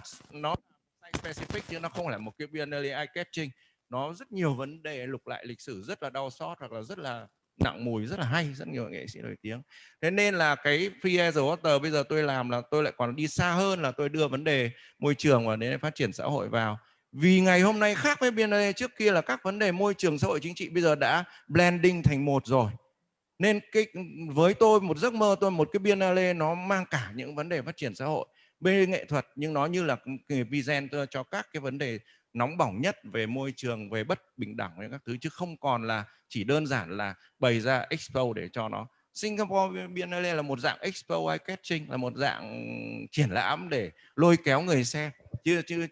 thực ra nó kiểm duyệt rất nhiều và nó có rất nhiều vấn đề bất bình đẳng trong ý, cả vấn đề nghệ sĩ sinh được ưu ái hơn nghệ sĩ nước ngoài, rồi là đặt ra một danh sách nhỏ những người mà không, ban giám tuyển không được quyền mời hay không mời, và đấy là những người này là hoạt động là giao lưu chính trị, giống như những người cán bộ ngoại giao là các ông này bắt buộc phải nhận. Nhưng mà tôi bảo ông này, cái bọn mà làm media của Nhật là tôi rất ghét. Cái nhóm tôi thì quên tên, thì chi $1,5 triệu để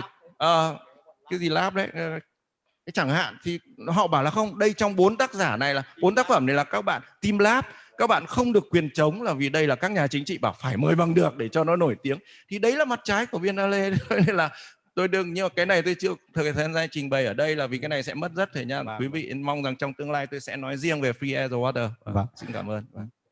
Cảm ơn những chia sẻ rất là thẳng thắn và nó cho cả là những cái nội dung và bên trong của các Biennale mà anh Lương đã từng làm. Thì Heritage Space thì cũng rất là biết rằng đây là một chủ đề rất là lớn, và thực ra là nó sẽ cần phải có một chuỗi những cái thảo luận giống như này để chúng ta có thể có được nhiều cái nhận định và ý kiến mà nó phải đồng bộ với nhau để chúng ta có được cái hình dung một cách toàn cảnh về Biennale. Thì đây là một cái đầu tiên, và tôi rất là hy vọng là khi mà mọi người cảm thấy là những cái thảo luận này thú vị thì Heritage Space sẽ suy nghĩ đến việc xây dựng một chuỗi và chúng ta sẽ cùng ngồi với nhau theo một cái chu kỳ thế nào đấy để cùng nói chuyện. Bây giờ thì tôi rất muốn mời chị Bùi Kim Đĩnh. Chị Đĩnh thì là sống ở châu Âu rất là nhiều năm, và chắc chắn là chị Đĩnh có cái quan sát riêng của chị về cái tác động xã hội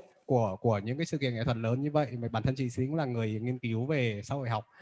và lại hoạt động và rất là nhiều với nghệ sĩ với nghệ thuật. Thì chị Đĩnh có thể nói một vài câu với mọi người đây không ạ? Cảm ơn Toán đã tổ chức chương trình nói chuyện về nghệ thuật của cộng đồng nghệ thuật Việt Nam như thế này, và cảm ơn các diễn giả đã chia sẻ những cái kinh nghiệm của mình về tạm gọi là những cái sự kiện nghệ thuật lớn ở Biennale ở Việt Nam. Tôi nghĩ là có một cái vấn đề mà mọi người cũng đã đề cập đến rồi, là cái Biennale này có cần hay không. Thì tôi vừa trao đổi sơ qua với anh Thành qua chat, thì đúng là có cần hay không, mà cần cho ai và ai cần. Thì như Toàn đã nói là với nghệ sĩ thì tình hình nghệ sĩ hiện độc lập Việt Nam hiện nay thì như Toàn bảo không cần. Tôi nghĩ là nó cũng nhìn ở góc độ đấy tôi nghĩ là hoàn toàn hợp lý. Còn theo như là những cái quan sát của tôi về chính sách văn hóa của Việt Nam từ những năm 40 cho đến tận bây giờ, thì nghệ thuật tạm gọi là nghệ thuật Việt Nam, tôi không nói riêng là nghệ thuật đương đại hay là nghệ thuật độc lập gì cả, nhưng mà nghệ thuật Việt Nam thì từ xưa đến nay là nó là công cụ chính trị, được quy định hẳn rõ ở nó bằng các văn bản pháp luật, cho đến năm 2017 gần đây thôi thì nó được chuyển sang là công cụ về tài chính, bằng cái bằng chứng là cái chính sách về cultural industry của nhà nước, là công nghiệp sáng tạo mà được nhà nước chú trọng đến năm, và xoay chuyển hẳn, và VCAS được thành lập từ những cái năm 2017. Thế thì nó rất là muộn, là hoặc là nó là công cụ chính trị hoặc là nó là công cụ kinh tế. Thế thì vấn đề là thì cái vị trí của nghệ thuật với tư cách là sáng tạo và với tư cách là giáo dục các thứ thì nó nằm ở đâu, thì cái vị trí đấy nó nằm ở đâu thì tôi không thấy là trong cái chính sách của nhà nước cái nghệ thuật Việt Nam nó có vị trí gì cả ngoài hai cái vị trí đó. Thế thì với tư cách là như là mọi người đã nói là đã rất là nhiều rồi về như Tuấn nói là bottom up đấy, thì trong cái chính sách lưỡng cực đấy thì nghệ thuật Việt Nam chỉ có thể kiểu như là lượn lách giữa hai bên thôi, giống như kiểu ta đi xe máy ấy. Thế thành ra là cái chuyện mà bàn là có cần hay không thì đúng là tôi thấy là nó rất là kiểu không cần thiết là phải có cần hay không, bởi vì nhà nước họ mới chỉ nhìn nghệ thuật nó chỉ là bây giờ hiện tại đó là công cụ về tài chính, và có lẽ là chính vì thế đâm ra là nghệ sĩ với cả là nghệ thuật độc lập của Việt Nam nó chưa bị đập chết là vì như thế, vì là người ta đang nhìn về cái tiềm năng ra tiền của nó. Thế nên là thì đấy là cái chia sẻ của tôi về cái quan sát về chính trị và những cái chính sách với cả nghệ thuật. Chị Đỉnh cho em hỏi là cái chính sách mà chị nói là từ năm 40 đến giờ là chính sách của Việt Nam Dân Chủ Cộng Hòa hay là chính sách bao gồm cả Việt Nam Cộng Hòa luôn chị? Chính sách hiện tại là chị đang nói về chính sách của Cộng hòa xã hội chủ nghĩa Việt Nam. Từ năm 40 Cộng hòa Cộng hòa xã hội chủ nghĩa Việt Nam hay là Việt Nam Cộng Hòa ấy, thì chính sách của nó là từ sau những năm 40 đến năm 50 đến năm 75 nó bị chết hẳn và nó được đồng hóa với cả cái hệ thống chính sách của Việt Nam Cộng hòa xã hội chủ nghĩa Việt Nam. Thì đấy là cái mà chị đang nói về cái đó, bởi vì là cái chính sách của Việt Nam Cộng Hòa ngày xưa là nó cũng có kiểm duyệt nhưng mà nó rộng, nó thoáng hơn rất là nhiều, và trong những cái diễn đàn về nghệ thuật của Việt Nam Cộng Hòa là nó có cả chống cộng lẫn không chống cộng, nó cũng có cả cộng sản ở trong đấy, tức là người ta chấp nhận được, người ta chấp nhận hết, và nó những cái diễn đàn về nghệ thuật nó rộng và nó thoáng và nó liberal hơn là ở cái hệ thống chính sách độc quyền và kiểu như là độc tài của ở miền Bắc Việt Nam rất là nhiều. Vâng, cảm ơn chị Tính ạ. Chị Tính đã nhắc đến những cái vấn đề rất là mang tính mấu chốt về việc tổ chức Biennale, là cái chính sách hay là cái cơ chế của nhà nước và cái sự chấp nhận của cả một cái hệ thống thể chế chính trị xã hội với việc coi văn hóa nghệ thuật như là một cái công cụ để như là một cái động lực để phát triển, hay chỉ là những công cụ mang tính tuyên truyền. Mình cũng rất là mong muốn tất cả mọi người tham gia vào cuộc thảo luận này. Mọi người có thể dùng gửi chat cho Heritage Space để gửi câu hỏi, và mình sẽ đọc và mình sẽ đưa ra để cho mọi người nói chuyện, hoặc mọi người có thể nói trực tiếp dùng tính năng giơ tay để có thể phát biểu trực tiếp và ở trong cái buổi thảo luận hôm nay thì có một số người là theo cái hình dung cá nhân của mình là các bạn cũng tổ chức những cái sự kiện nghệ thuật, những cái gọi là festival nghệ thuật mang tính địa phương hoặc là chuyên biệt theo từng lĩnh vực. Ví dụ như là Quyên làm cái chương trình Times Net Within, một cái dạng như là festival về nghệ thuật trình diễn ở Sài Gòn ấy, hay là có Trinh Ba là tổ chức cái sự kiện Cáp Hội An năm ngoái, có sự tham gia của nghệ sĩ liên ngành diễn ra liên tục trong vòng một tuần ấy. Hoặc là có Bill ở Factory là người làm rất là nhiều cái triển lãm nghệ thuật quy mô của Factory, thì rất là mong mọi người có thể chia sẻ suy nghĩ của mình không. Hay có cả Aisley nữa là đang theo học cái chương trình giám tuyển cao cấp ở Singapore. Có thể xin phép được mời lần lượt mọi người được không ạ? Có thể mời Trinh Ba có đấy không? Có ạ. Mở video lên cho xem chân dung nào. Chào anh, chào mọi người ạ. Vì là rất là muốn là mọi người đã Trinh Ba, như Quyên hay như Bill, mọi người đã tổ chức những cái sự kiện văn hóa nghệ thuật có quy mô nhất định rồi, và mọi người có thể nói cái suy nghĩ riêng của mọi người là đó, có theo như hình dung của các bạn thì một cái art festival hay một cái art biennale mà nó thực sự có ý nghĩa với cộng đồng thì nó sẽ như thế nào? Thực ra thì em cảm ơn Tuấn ạ. Thực ra thì em lại đi nhầm vào cái hội thảo bên kia cho đến tận gần 3 giờ, gần 4 giờ thì em mới vào đây lại được. Thì em không được xem cái phần đầu của mọi người, nhưng mà để mà nói về cái quan điểm khi mà làm một cái art festival ở tại Cáp đi, Thì tại vì CAP làm ở một trong khuôn khổ một cái khuôn khổ nó khá là địa phương là Hội An, thì đó là một thị trường hoàn toàn, có thể nói là thị trường hoàn toàn mới dành cho nghệ thuật đương đại. Thì cái việc làm đối với tạo ra một cái thị trường,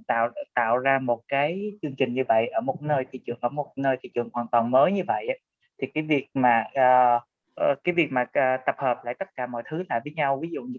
từ nghệ sĩ, từ tuyển chọn cái tác phẩm, từ đánh giá về mặt cộng đồng, về mặt đánh giá về cả mặt chính sách ở địa phương á, thì nó khá là quan trọng. Thì cái thuận lợi lớn nhất ở khi mà làm ở Hội An á, đó chính là cái việc mà về chính sách họ ủng hộ cho cái hoạt động về nghệ thuật. Dĩ nhiên hồi nãy chị Kim Đỉnh có nói về cái chuyện quan điểm của cái việc họ khai thác nghệ thuật như thế nào, họ sử dụng nghệ thuật như thế nào. Thì rõ ràng khi mà làm việc á, thì là đối với Hội An á, mặc dù là họ mở đường rất là dài cho cái việc mở đường rất là rộng cho các hoạt động về nghệ thuật, nhưng mà dĩ nhiên là họ suy nghĩ nhiều nhất đến cái vấn đề là khai thác du lịch. Có nghĩa là họ phát triển văn hóa nhằm cho cái việc là thu hút khách du lịch nhiều hơn. Thì vào thời điểm đấy á, thì cái việc mà mở rộng cái chương trình dành cho người địa phương, chính người địa phương á, thì không được quan tâm mấy. Ngay cả thời điểm hiện tại, trong thời điểm hiện tại khi mà đề xuất cái chương trình với lại bên thành phố á, thì cũng không được quan tâm đối với những cái ví dụ như là tập hợp về mặt nghệ thuật hoặc là giá trị dành cho công chúng địa phương. Thì cái quan điểm của phía thành phố thì vẫn là những cái chương trình mà người ví dụ như trẻ em cũng có thể hiểu được, thì thành ra và đánh giá rất là thấp người thưởng thức. Có nghĩa là công chúng địa phương á, đánh giá rất là thấp cái khả năng thưởng thức. Có nghĩa là họ chỉ cần là cái gì mà nó thuộc về trừu tượng là họ sẽ gạt bỏ, họ sẽ gần như không quan tâm. Nhưng mà cái này là cái phần mà đấu tranh rất là dài cho cái việc từng bước để mà đưa vào để mà đưa vào cái cuộc đối thoại với lại phía bên chính sách công dành cho cái việc mà quy hoạch dành cho cái chương trình nghệ thuật. Em không rõ lắm về cái phần đầu mình đã nói những cái gì, thì đây là một cái phần về kinh nghiệm của em khi mà nói chuyện với lại các cái khu vực quản lý công thì em có thể là em xin được nghe những cái chia sẻ của những người đã từng tổ chức tiếp theo ạ. Cảm ơn Trinh Ba, rất là tiếc là Trinh Ba bị đi lạc nên là đỡ mất phần đầu. Thì cái chương trình này của anh có ghi âm ghi hình ấy, để Trinh Ba có thể xem lại. Anh chỉ có tóm được một chút là ban đầu thì mọi người nói về khi mà cái ý kiến khá là thống nhất của mọi người về việc là liệu Việt Nam có làm Biennale không, mà nên làm như thế nào, thì mọi người đều cho rằng là nó cần Biennale là một cái mô hình mà nó cần phải có cái sự đồng bộ với cái bối cảnh ở trong nước, bối cảnh từ chính trị, kinh tế, những cái giáo dục, văn hóa và nghệ thuật, từ hạ tầng đến thượng tầng, và nó là một cái nhu cầu tự phát của xã hội, và nó nên là từ dưới lên, bottom up lên. Những cái mô hình như là nổ cái boom của Bảo cũng có thể là một cái ví dụ đó. Cảm ơn Trinh Ba. Thì mình tiếp tục muốn mời thêm những cái chia sẻ của mọi người ở đây. Hôm trước thì có liên lạc với cả Aisley ở bên Singapore. Aisley thì đang học về chương trình giám tuyển cao cấp ở bên đó, và Aisley thì đã nghe mọi người ở Việt Nam, mọi người đang thực hành, mọi người đang suy nghĩ như nào, thì bạn có thể chia sẻ thêm cái suy nghĩ của bạn khi mà bạn đang ở bên đấy, bạn đang chứng kiến cái môi trường văn hóa nghệ thuật Singapore, mà Singapore thì có rất nhiều liên hệ với nghệ thuật của Việt Nam, và thực sự là đã có những cái tác động nhất định với cái sự phát triển của nghệ thuật Việt Nam, nếu mà mình nhìn ở khía cạnh các cái cuộc trao đổi văn hóa, những cái cơ hội mà họ dành cho nghệ sĩ Việt Nam, cũng như là có thể là có cả những cái áp đặt nào đấy nữa. Thì mời Aisley có thể share cái suy nghĩ của mình với. Cảm ơn anh Tuấn, cảm ơn mọi người chia sẻ. Mình thì ở Singapore được gần 20 năm. Mình cũng chứng kiến cái quá trình mà thị trường và bối cảnh nghệ thuật ở bên Sing họ phát triển trong 20 năm vừa qua, thì mình thấy rất là rõ rệt có một cái sự song song giữa cái cơ cấu xã hội của Singapore và Việt Nam, đấy là người ta cũng có cái thể chế độc đảng, tức là chỉ có một đảng thôi. Thế cho nên là cái việc mà người ta coi nghệ thuật như là một cái công cụ để phát ngôn cho cái việc là xây dựng một cái hình ảnh cho cái quốc gia là một cái chuyện đương nhiên, và nó có qua rất là nhiều tầng lớp kiểm duyệt khác nhau. Thế thì đến bây giờ cái khái niệm Biennale ở Singapore thực ra mà nói thì nó không phải là dành cho người dân sinh. Mà nãy giờ mình đang bàn về cái câu hỏi lớn là Biennale dành cho ai, thì mình có thể trả lời luôn là với một cái tư cách là người đã đi xem rất nhiều Biennale bên này, thì mình thấy là không phải là dành cho cái public của Sing, mà nó là một cái công cụ về mặt tài chính, về mặt du lịch để quảng bá hình ảnh của Singapore là một cái trung tâm nghệ thuật cho Đông Nam Á. Và đấy là một cái định hình nó khá là thành công trong mấy chục năm vừa qua, là một cái phần của một cái chiến lược người ta đặt ra từ cái lúc mà người ta xây bảo tàng Manh Nha, xây bảo tàng Sing và biến nó thành một cái bảo tàng Đông Nam Á nói chung. Singapore Art Museum trước, rồi sau đấy là National Gallery Singapore, rồi xây cái nhà hát Esplanade. Và bên cạnh cái Biennale thì nó có rất nhiều những cái festival khác, như là Singapore International Photography Festival, hoặc là những cái art fairs như là Affordable Art Fest cũng về đây, hoặc là Art Stage Singapore bây giờ đã chuyển thành một cái dạng thức khác, hoặc là Southeast Asia Focus chẳng hạn. Thì tất cả những cái hoạt động này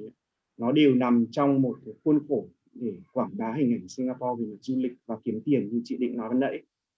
Thế thì những cái người mà trả tiền cho những cái hoạt động này bên cạnh là cái phần lớn hỗ trợ tài chính là đến từ nhà nước, thì cái phía tư nhân cũng có ảnh hưởng rất là nhiều. Nôm na như là cái Biennale năm 2019-2020 thì cái theme là Every Step into the Right Directions, thì một trong những cái sponsor lớn nhất lại là cái giày Converse, tại vì nó cùng với cái theme đó. Thế ở đây mình có thể thấy là một cái sự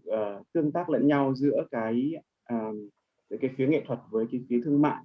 là hai bên nó có ảnh hưởng lẫn nhau. Đấy là cái sự ảnh hưởng nó không chỉ đến từ cái phía chính phủ, mà nó đến từ cái phía tư nhân nữa. Và bây giờ mình nhìn lại trên thế giới 300 Biennale và nó đã đến một cái syndrome là hôm trước mình có nói chuyện với cả David T, thì bọn mình đều đồng ý là nó đã trở thành một cái syndrome gọi là cá vàng, tức là cái nó quá nhiều, nó diễn ra quá nhiều khắp mọi nơi, năm nào cũng có ở nước này đến nước kia, và cái độ tập trung của người đi xem nó bị giảm thiểu số một cách tối thiểu. Tức là mình quay sang bên trái, quay sang bên phải, mình đi vào một cái Biennale và mình tự dưng bị choáng ngợp, và lúc đấy mình không có cái thời gian riêng tư để mình chiêm nghiệm những cái tác phẩm đó nữa. Và tất cả các tác phẩm đều là become bigger, become more spectacular. Đấy là một cái khác, it has to be spectacularization. Thì cái này nó là cái mặt trái của cái Biennale, và nó thành một cái sản phẩm tư bản, và người ta chạy theo những cái con số về mặt là bao nhiêu người đến xem, có bao nhiêu tác giả, rồi này kia đó. Thì đó là một cái phần mà khi mình đưa ra câu hỏi là mình có nên làm Biennale Việt Nam hay không, thì mình cũng nên giữ cái cân nhắc đó trong đầu, là mình có muốn chạy theo một cái khái niệm mà nó đang bị tư bản hóa rất là nhiều hiện tại hay không, hay là những cái dạng thức khác nó hữu cơ hơn như là nổ cái bùm chẳng hạn, thì nó bottom up. Mình cũng không thể nói được là những nước mà chậm phát triển thì hoặc là chưa phát triển thì họ không có Biennale, chẳng hạn như ban nãy anh Lương nói là Yogyakarta Biennale, người ta đã làm rất là nhiều năm rồi, và người ta làm rất là thành công với một cái dạng thức khác, mặc dù người ta gọi nó là Biennale nhưng mà thực ra là chỉ là cái tên thôi, còn cái dạng thức của nó thì rất là bottom up. Thậm chí khi mình đến đấy xem thì ba người curator người ta còn mặc quần đùi lên trên sân khấu và hút thuốc ở trên đó, thì nói chung là một cái không khí nó rất là khác, nó rất là cộng đồng với nhau. Thì đó là một cái điểm đặc biệt ở Đông Nam Á nói chung, và mình nghĩ là cái đó là cái điểm khác biệt ở Việt Nam so với những cái thành phố tư bản như là Singapore hay những cái nước lớn khác. Cảm ơn anh Slê. Tức là và theo như mình hiểu thì là Việt Nam và Singapore chia sẻ cùng hệ thống chính trị, tức là độc đảng, và chẳng qua là họ giàu hơn mình. Cho nên là Singapore là một cái tương lai của Việt Nam. Nếu mà Việt Nam cũng giàu như thế thì Biennale thì nó lúc đấy nó sẽ là một cái rạp xiếc dành cho những người không phải ở Singapore, cũng giống như là Việt Nam lúc đó Biennale sẽ không phải dành cho Việt Nam. Và cái đấy là một cái chia sẻ rất là có thể là rất là nhiều gợi ý cho mọi người. Thì mình sẽ xin tiếp tục mời mọi người những người khác ở những cái góc nhìn khác chia sẻ. Có thể mời Quyên được không? Alo, Quyên có ở đấy không? Quyên là người vận hành cái chương trình một dạng gọi là festival về nghệ thuật về performance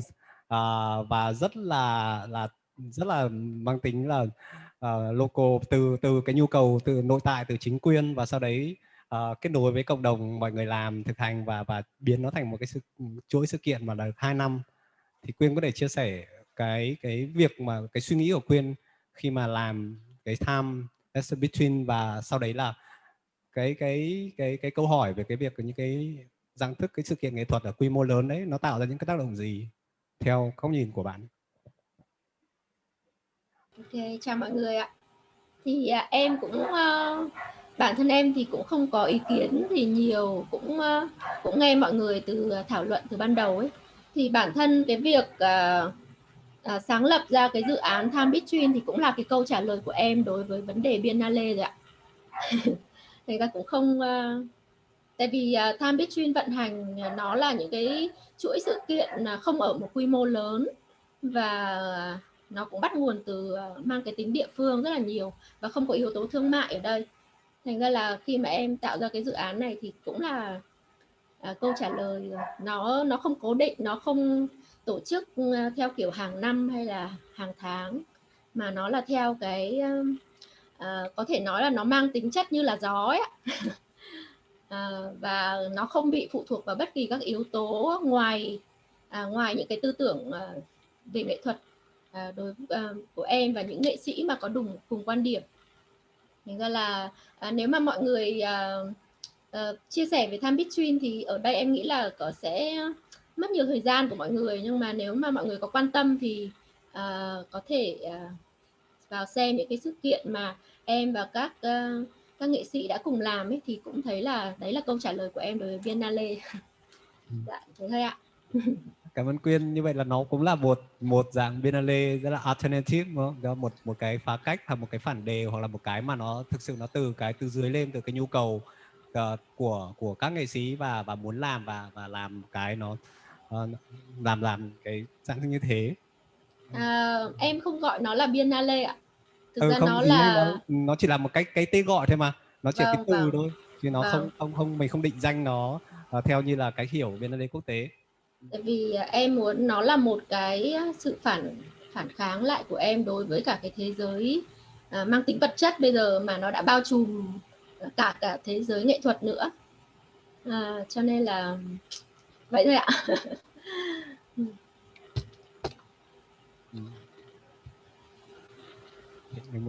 Trinh Ba muốn nói gì kìa? Ok, Trinh Ba muốn nói gì thêm à? Dạ vâng, cảm ơn anh Tuấn. Thì tại vì hồi nãy là mới được vào thôi, cho nên là chưa có chuẩn bị sẵn những gì cần chia sẻ. Thì em cũng muốn nói lại là khi cái mà em làm cái festival cái Capcom năm rồi và có thể là sẽ dự định là làm năm nay, nhưng mà chưa biết là năm nay có làm nổi hay không với cái tình hình dịch này. Thì cái mối quan tâm của em đó về mặt festival hay là về mặt cái Biennale thì nó quan tâm nhiều đến với cộng đồng nhiều hơn. Thì tại vì ở Hội An là một cái nơi thực hành hoàn toàn mới, đối với em là nó hoàn toàn mới, bởi vì từ trước đến nay lịch sử của nó vẫn chỉ là thực hành những cái dạng thực hành nghệ thuật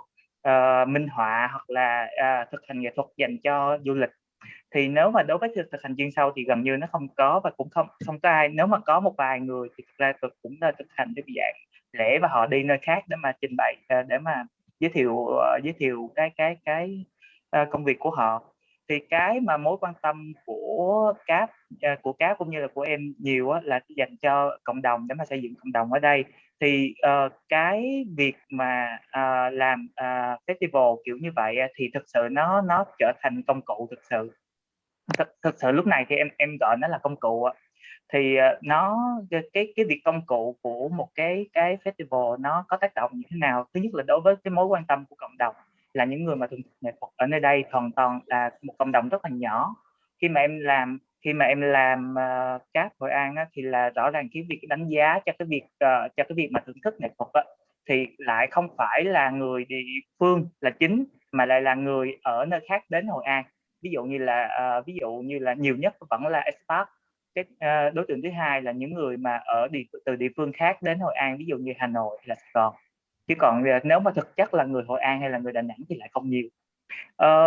Thì cái việc mà nó tiếp cận như thế nào thì thực ra là nó rất là khó để mà có thể bắt đầu xây dựng mối quan tâm của cộng đồng. Thì sau đấy thì năm tiếp theo là năm 2021 thì em làm nhiều hơn các chương trình về cộng đồng nhiều hơn. Ví dụ như là làm Doodle Playground thì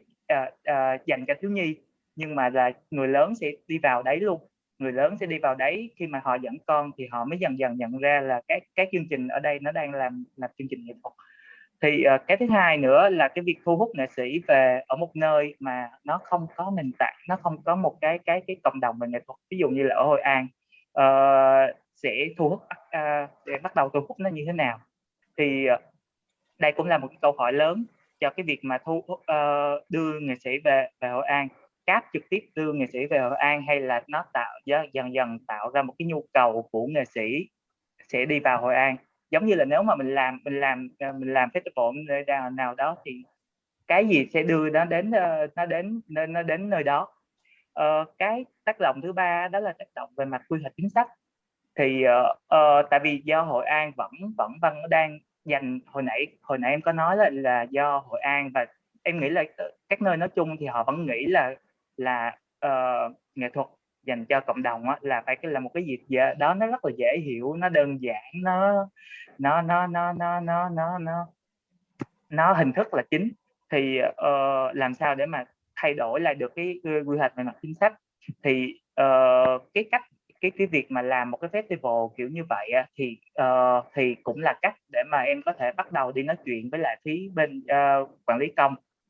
bước đầu để mà đi lại nói chuyện với lại những cái bên như trung tâm văn hóa, như sở văn hóa, như của nói chuyện cả với tỉnh, để mà họ làm gì, họ ra những cái chính sách quy hoạch và họ đưa ra những cái nguồn ngân sách thì thực ra là ở Việt Nam vẫn có, hoặc là ở Hội An có rất là nhiều các nguồn ngân sách, nhưng mà cái nguồn ngân sách đó nó lại rót về cho những cái nó rất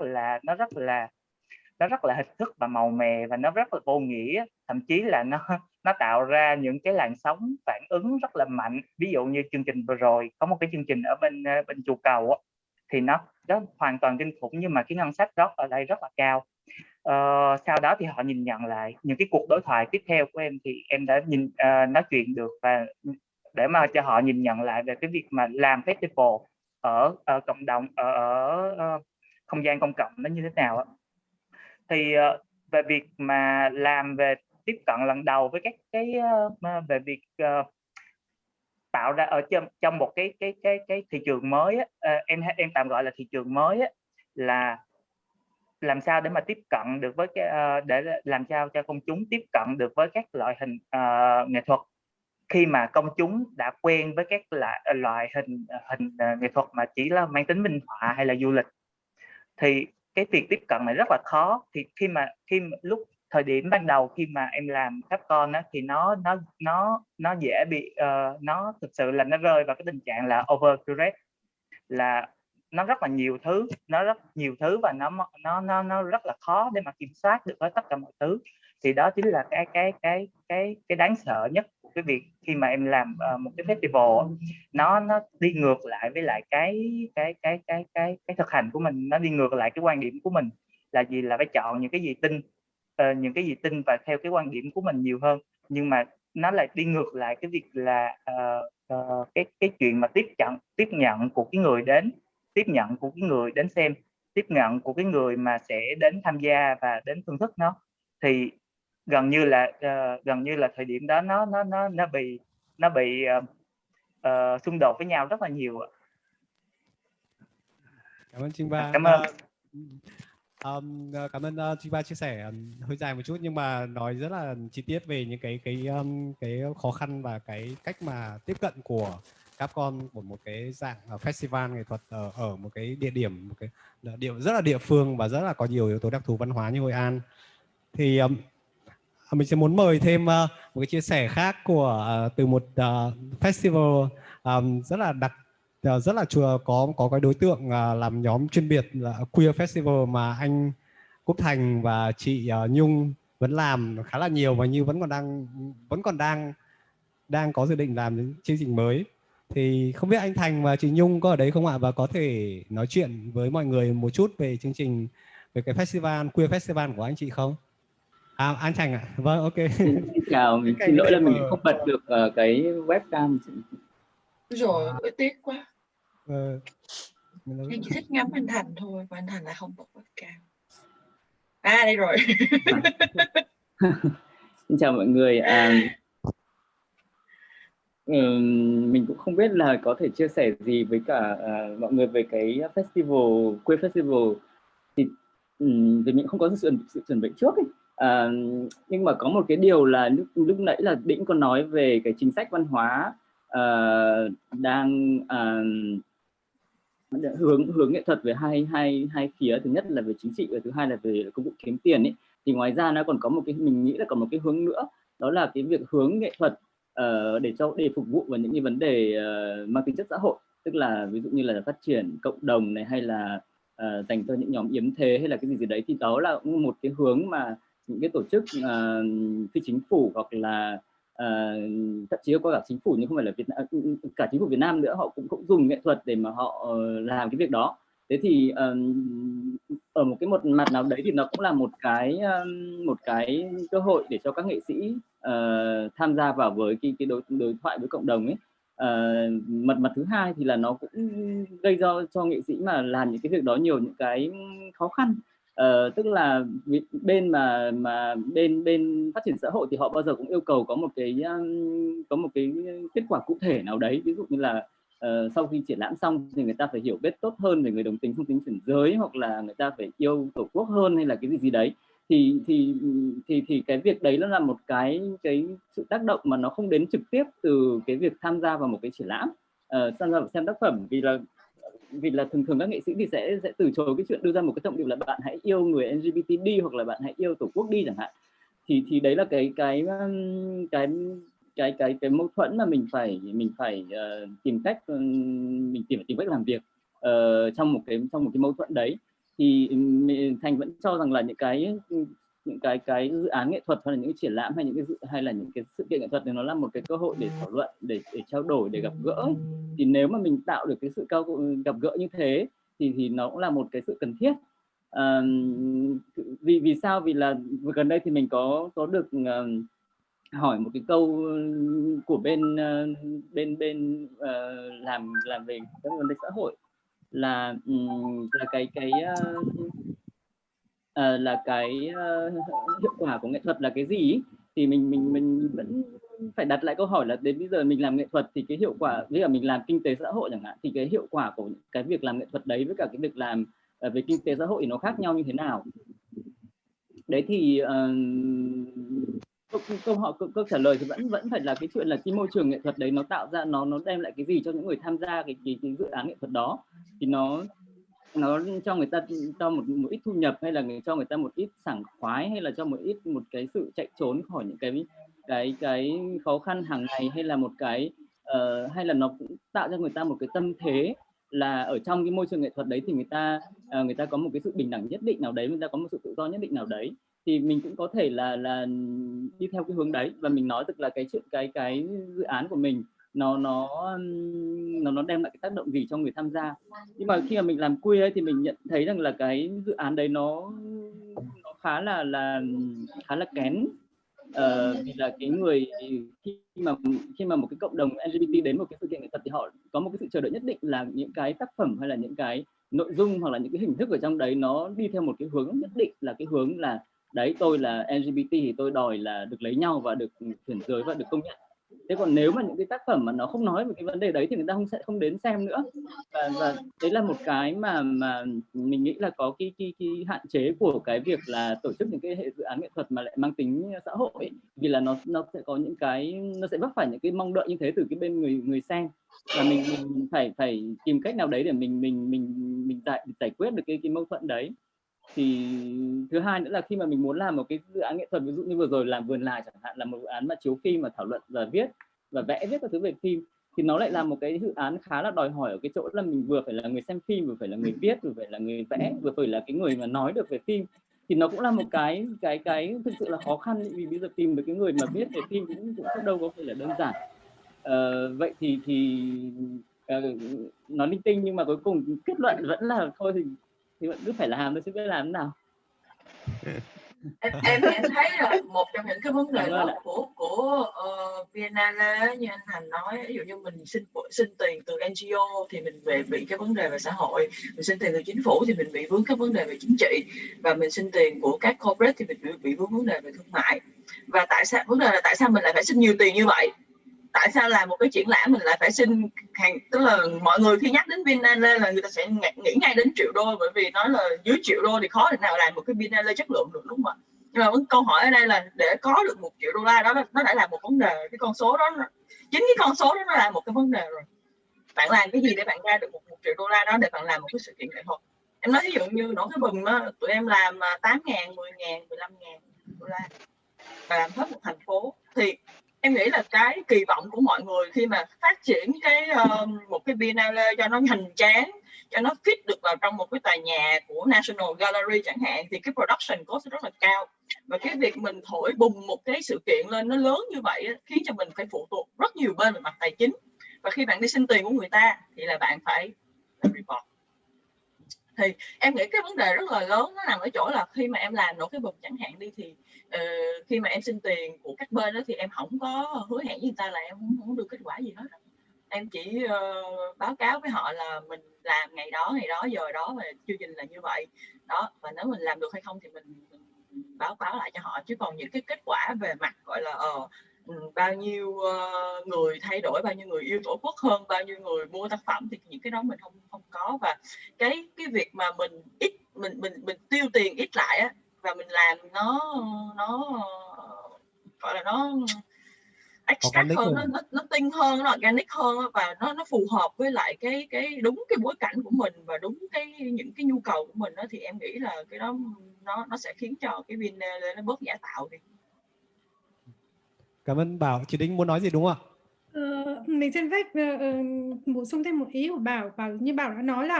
là xin tiền của ai để phải theo người đó. Cái vấn đề đấy nó phụ thuộc rất lớn vào chính sách, mà bản thân nghệ thuật hay là nghệ sĩ hay là ai đó thì không thể làm được nếu mà không có cái chính sách của chính phủ. Bởi vì đến tận bây giờ Việt Nam vẫn chưa có chính sách thuế về vấn đề giáo dục và nghệ thuật.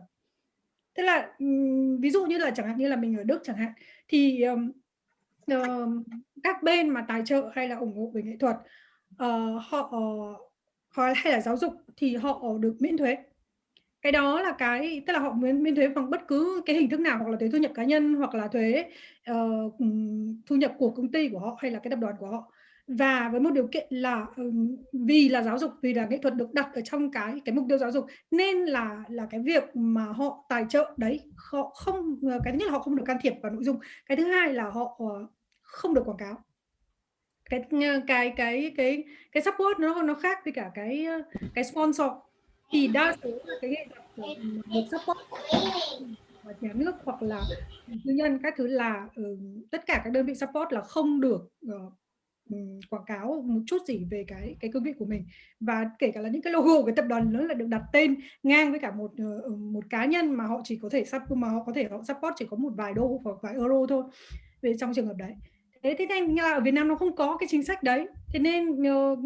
đa số rất là nhiều trường hợp là khi mà các tập đoàn họ ủng hộ về nghệ thuật ở Việt Nam là họ ủng hộ với kiểu với tư cách là như kiểu sponsor, tức là mình vẫn cứ phải quảng bá cho họ một chút thế này hay thế kia. Còn rất là nhiều những cái mạnh thường quân mà họ ẩn danh hay là gì đấy, thì cái đấy mới là cái support. Thì cái hành lang pháp lý ở Việt Nam nó không cho phép cái chuyện đó. Thế thành ra là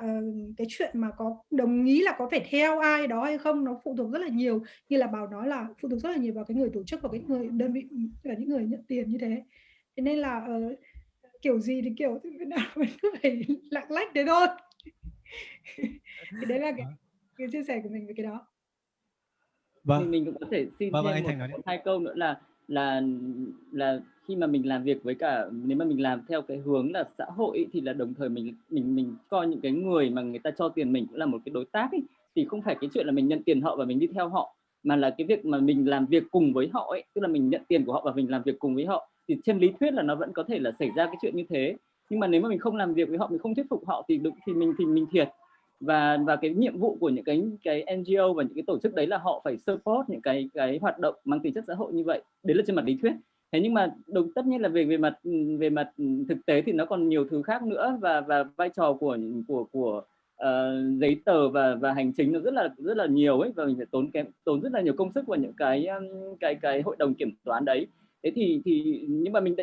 đúng là thật sự như là Định nói thì là không có một cái cơ chế ở Việt Nam để mà tạo điều kiện cho những cái việc hỗ trợ nghệ thuật như thế, và mình đành phải chấp nhận một cái hiện thực là mình vẫn đang xoay sở và đang đánh võng ở trong một cái con đường như thế. Cảm ơn mọi người. Thì về phía Tuấn và Heritage Space thì nghĩ rằng đã nói giống như ở cái câu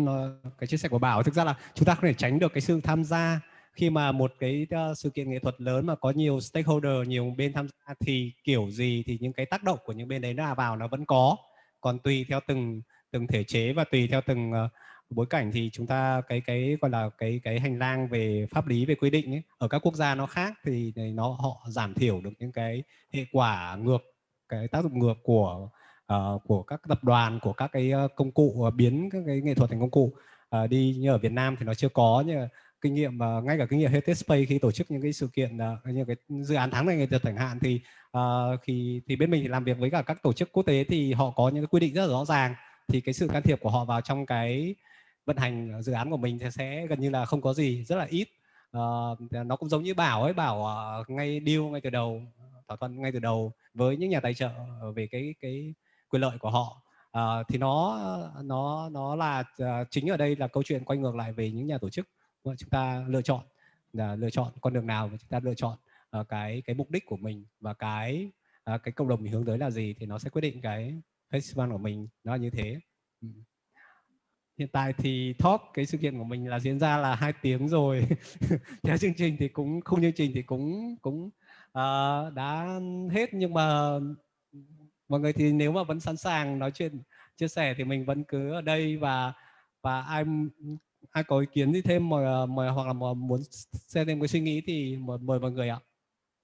Em cá nhân em thì em nghĩ là cái việc phát triển mô hình Biennale Việt Nam nó lâu dài lắm, như nãy giờ mấy anh cũng nói rồi, anh Trần Lương cũng nói rồi, nhưng mà mình là một nước nghèo thì mình cứ liệu cơm gắp mắm thôi. Ví dụ như đừng có ham to, đừng có thích làm phình lên những cái lớn hơn là chính mình, thì mình không cần phải đi xin quá nhiều tiền, không cần phải phụ thuộc tài chính vào quá nhiều bên như vậy nữa. Tại em nghĩ lớn nhất ở đây vấn đề quay đi quay lại cũng chỉ là tiền thôi à. Tại vì nếu mà họ không có đưa tiền cho mình mà họ yêu cầu mình phải làm quá nhiều thứ thì cái festival của mình nó sẽ bị biến tướng đi. Mà thật ra ở Việt Nam quan trọng là mình có cần làm một cái lớn như vậy hay không, và mình có cần cái số lượng người tham gia lớn như vậy hay không. Mình nghĩ cái đó là cái mà những người mà họ làm tổ chức ở Việt Nam nên điều chỉnh lại cái gọi là cái mô hình và cái tham vọng của bên tổ chức về cái việc là mình cần phải tiêu xài bao nhiêu cho cái đó để mình giữ được cái chất lượng của cái chương trình. Tôi xin chia sẻ một tí về những cái điều các bạn làm. Trước tiên từ nãy là nói nhiều quá. Nói thật, trong đời tôi làm cái gì, cái mục đích đầu tiên là làm sao thật ít tiền, bằng mọi cách chuyển tiền thành những dạng tiền khác. Tiền bằng công sức, tiền bằng vật liệu mà quá đắt thì dùng cái vật liệu gì mà nó rẻ hơn mà nó lại vẫn nói được cái vấn đề, những cái ngữ cảnh địa phương hoặc là những cái vấn đề của hàng ngày. Rồi là cách tổ chức cũng thế. Tôi lo nhất là chúng ta đưa những cái gợi ý về tư duy, những cái gợi ý về sự vượt thoát những cái ý nghĩa hàng ngày cho ai, và người nào nhận được. Và cái thực ra tôi nói nghe nó như một nhà cách mạng, nhưng mà làm sao cứ đưa dần xuống cái ground level, chứ không phải là tổ chức nghệ thuật ở trên cái nhóm những cái người đủ ăn và cái giới mà chúng ta gọi là elite, nhưng ở nước như chúng ta thì họ vẫn còn đọc lộn tờ báo rất là nhiều. Thế nên là mục đích là họ cũng chẳng hơn gì người nghèo là mấy. Nên là từ xưa đến nay là tôi luôn tắc rét vào những cái nhóm người nghèo hoặc là người lao động, và bỏ cái Biennale ra khỏi cái không gian Hàn Lâm, không gian YQ. Thì cái đấy thì thực ra nó là cái khẩu hiệu của nghệ thuật đương đại từ lâu rồi và làm nó khá là khó. Nên nếu mà chúng ta nhận cái đồng tiền lớn từ những cái nhà tài trợ lớn thì kiểu gì cũng có điều kiện. Đấy là một cái câu chuyện khắp hoàn cầu, chứ không ở đâu chỉ có điều kiện nên to hay nhỏ và lịch sự hay là không lịch sự, hay là thô lỗ hay là elegant thôi, chứ còn đâu cũng có điều kiện. Có một vài những cái quỹ mà lớn nhất thì là họ là những cái quỹ mà dẫn đầu về cái chuyện là tránh xa nhất cái sự tác động vào, và các bạn ở Việt Nam cũng đã tiếp cận những cái quỹ lớn như là Prince Law hay là những cái quỹ của Rockefeller hay là của Ford, nhưng mà những cái cơ hội này nó không nhiều, và thường xuyên là họ lại đòi hỏi cái chất lượng của cái người tổ chức đấy, rồi kinh nghiệm, rồi cái CV có dày không họ mới trao tiền, chứ không trao tiền một cách bừa bãi. Vì vậy mà khá là khó để nhận được những khoản tiền lớn. Tuy vậy thì đời tôi cũng nát bét ra rồi bao nhiêu năm, từ những lúc khó khăn nhất ở các cái điều kiện khác nhau. Nói thật lòng tôi vẫn làm được những cái event, chứng minh bằng sự thật, chứ tôi không, giờ đây tôi 60 tuổi tôi không ngồi bốc phét những cái việc đấy, vì nó có cả một cái lý lịch dài. Tôi vẫn làm được ở một cách này hay cách khác. Trong đầu tôi thực ra chưa bao giờ tôi nghĩ đồng tiền là chuyện khó nhất. Tôi nghĩ là có làm được nó ra không, nó có xảy ra được không, và ai là người tiếp nhận nó, ai là người nghe và biết đến nó, đấy mới là vấn đề. Chưa bao giờ tôi cảm giác là mình phải rời khỏi Việt Nam để đi làm ở một chỗ khác cho nó dễ hơn. Mặc dù tôi có khá nhiều lời mời, nhưng tôi luôn luôn cảm thấy thích thú. Mỗi sáng ngủ dậy ở Việt Nam tôi đều thấy như một chiến binh, đều thấy hừng hực cả, vì ở đây quá nhiều thứ để sáng tạo, để làm. Và cái khó khăn kia thực ra đã trao cho tôi rất nhiều năng lượng. Trong những năm gần đây thì tôi lái cái chuyện làm nghệ thuật sang những cái dự án phát triển cộng đồng và những cái dự án, và nó đã có những cái bước tiến rõ ràng. Ví dụ như cách đây gần 10 năm rồi là hành trình Việt Nam xanh, và rất nhiều dự án ABCD, ví dụ là Riverscape Influx, rất nhiều dự án đã làm ra. Có cái thì được hỗ trợ chính thống, nhưng cái nào cũng đều vấp phải kiểm duyệt là một, an ninh là một, là hai, rồi là sự tự kiểm duyệt của các nghệ sĩ cũng rất rõ. Các nghệ sĩ thích ăn một món gì mà nuốt vào nó không bị ọe ra, hay bằng là nuốt vào nó khó ăn, rồi là đưa tiền mà nó khó ọe ra thì các nghệ không nhận. Thế nên là nó cũng, tôi nói thật là trong cái quá trình gần đây cũng nảy sinh những nhà tổ chức nhận những cái đồng tiền có điều kiện và coi đấy là con đường sinh kế của mình, coi đấy là con đường mình có thể nổi tiếng, mình thành nhà tổ chức. Nhưng thực ra đối với tôi không chấp nhận cái cách hòa giải đó. Cái cách hòa giải đấy thực ra là rất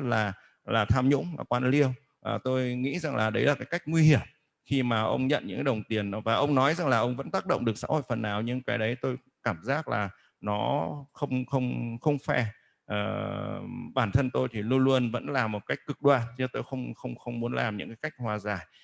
Thực ra trên thế giới hiện nay đấy, như là nhắc lại như Aisley cũng nói là về Georgia Biennale là một cuộc cải cách rất ghê gớm từ những năm rất là đen tối, nhưng họ vẫn giữ vững được đến ngày hôm nay, và cái chất lượng rất là tốt, thực sự là rất đáng ca ngợi, rất tốt. Đề tài mà tôi vừa mới tham dự cái Georgia Biennale gần đây nhất là đề tài rất chính trị và đập lung tung, và trong đấy là đội hình intelligence, đội hình tình báo của quốc gia đi theo từng người một. Tôi với Thanom bị theo khắp nơi, tôi nói chuyện ở trường chính trị các thứ, họ đi theo khắp nơi, đến gặp đội nhà báo độc lập. Ngay lập tức tôi vừa đi 5 phút thì ở đấy họ báo là mày vừa đi khỏi là có nhân viên tình báo chính phủ vào. Tận Indonesia, nhưng mà họ vẫn tiến, nghệ thuật vẫn tiến. Indonesia vẫn là một nước nghệ thuật tương tác mạnh nhất với người nghèo, mạnh nhất với lại bất công, mạnh nhất với bất bình đẳng so với tất cả những nước còn lại. Malaysia là nước kiểm duyệt rất ghê, Singapore nước kiểm duyệt rất ghê, Thái Lan kiểm duyệt tơi bời. Thế nhưng Indonesia phải nói là một cái mô hình mà chúng ta, các bạn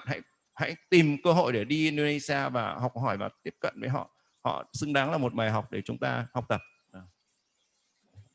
Có một cái thú vị ở Indonesia như anh Lương nói là chính phủ họ không có kiểm duyệt, mà là cái cộng đồng ở đó kiểm duyệt. Có nghĩa là cái người tổ chức họ phải đi làng xóm xung quanh đó, phải xin bà con, nếu mà bà con cảm thấy bị làm phiền, bị khó chịu là họ sẽ không được làm. Còn nếu như mà cộng đồng hàng xóm láng giềng mà họ ok là muốn làm cái gì cũng được, không có kiểm duyệt xảy ra. Là đó một cái mà em nghĩ mô hình đó của Indo rất là hay. Nhưng mà em có câu hỏi cho anh Trần Lương. Anh Trần Lương ơi, Em cứ nói đi, em nói to anh đương là rất là to rồi. Tại vì là anh nói là ví dụ có những cái quỹ như là Prince Cloud hay là quỹ For,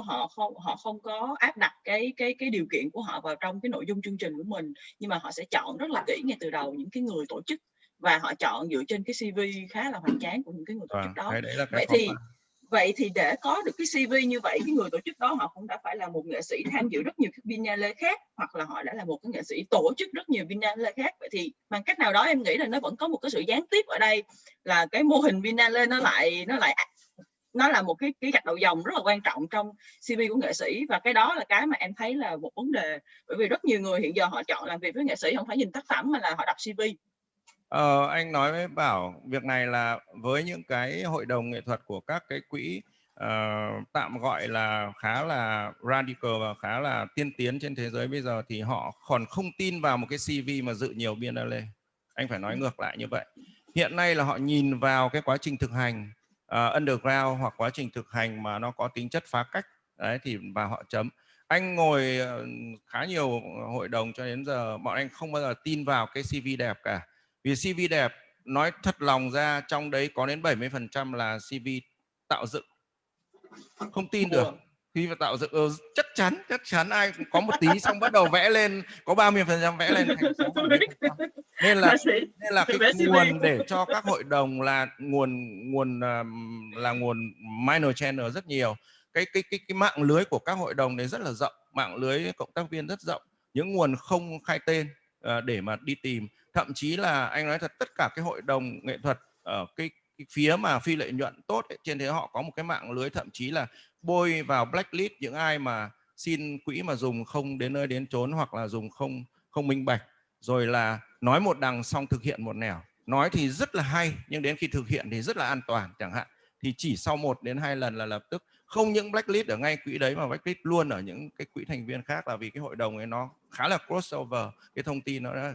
Nên là thực ra mình cũng không nhìn nó quá xấu, mà hiện nay là cái phong trào chống lại, nói chống lại hơi quá lời, nhưng chống lại institution thế giới bây giờ bước sang một bước khác, rằng là không chỉ có các chính phủ quản lý nghệ thuật nữa, và các cái big institution đã trở thành dạng chính phủ bậc 2. Đấy, nó có một việc đó. Việc này chúng ta phải nhìn toàn cầu ở một cái cảnh quan rất là có cấu trúc. Những cái institution nặng là vì họ phải gắn liền quyền lợi của họ, cái tiền làm ăn của họ với lại các quyền lực chính trị. Đâm ra họ đã trở thành một cái dạng mà đặt các frame vào đầu của các curator độc lập và các nghệ sĩ. Và cái đó khó lắm đấy, là vì chỉ có kinh nghiệm, chỉ có trà sát nhiều, chỉ có phải có một cái sự quyết tâm rất là và chấp nhận nguy hiểm thì đến một lúc nào đó mình mới đủ kinh nghiệm để đàm phán. Lúc nãy các bạn nói đến một cái việc là rất cần khả năng đàm phán. Có thể có người này đàm phán thất bại nhưng người khác lại làm được một việc không tưởng ở trong một cái xã hội rất chặt chẽ, xã hội Hồi giáo hoặc là độc tài chẳng hạn, là vì khả năng đàm phán rất quan trọng. Điểm thứ hai là chúng ta đều là creator, chúng ta đều là người sáng tạo. Chúng ta có rất nhiều cách luồn lách, chúng ta có rất nhiều phương pháp mới, chúng ta phải luôn luôn sáng tạo phương pháp mới, không nên dùng cái cũ. Vì người ta, những cái hệ thống quan liêu họ chỉ có đi sau thôi. Bản thân anh là người làm Việt Nam toàn những thứ khá là khó ngửi, nhưng mà rõ ràng là mình làm trước một tí, người ta có cấm người ta chỉ cấm sau được thôi. Vì mình làm những mô hình, luôn luôn mình phải làm những mô hình mới. Quyền sáng tạo ở trong tay chúng ta và chúng ta phải luôn luôn đổi mới và sáng tạo thì chúng ta mới có thể thành công. Nếu chúng ta chỉ lặp lại một mô hình thôi, người ta có kinh nghiệm, người ta có format để điều trị,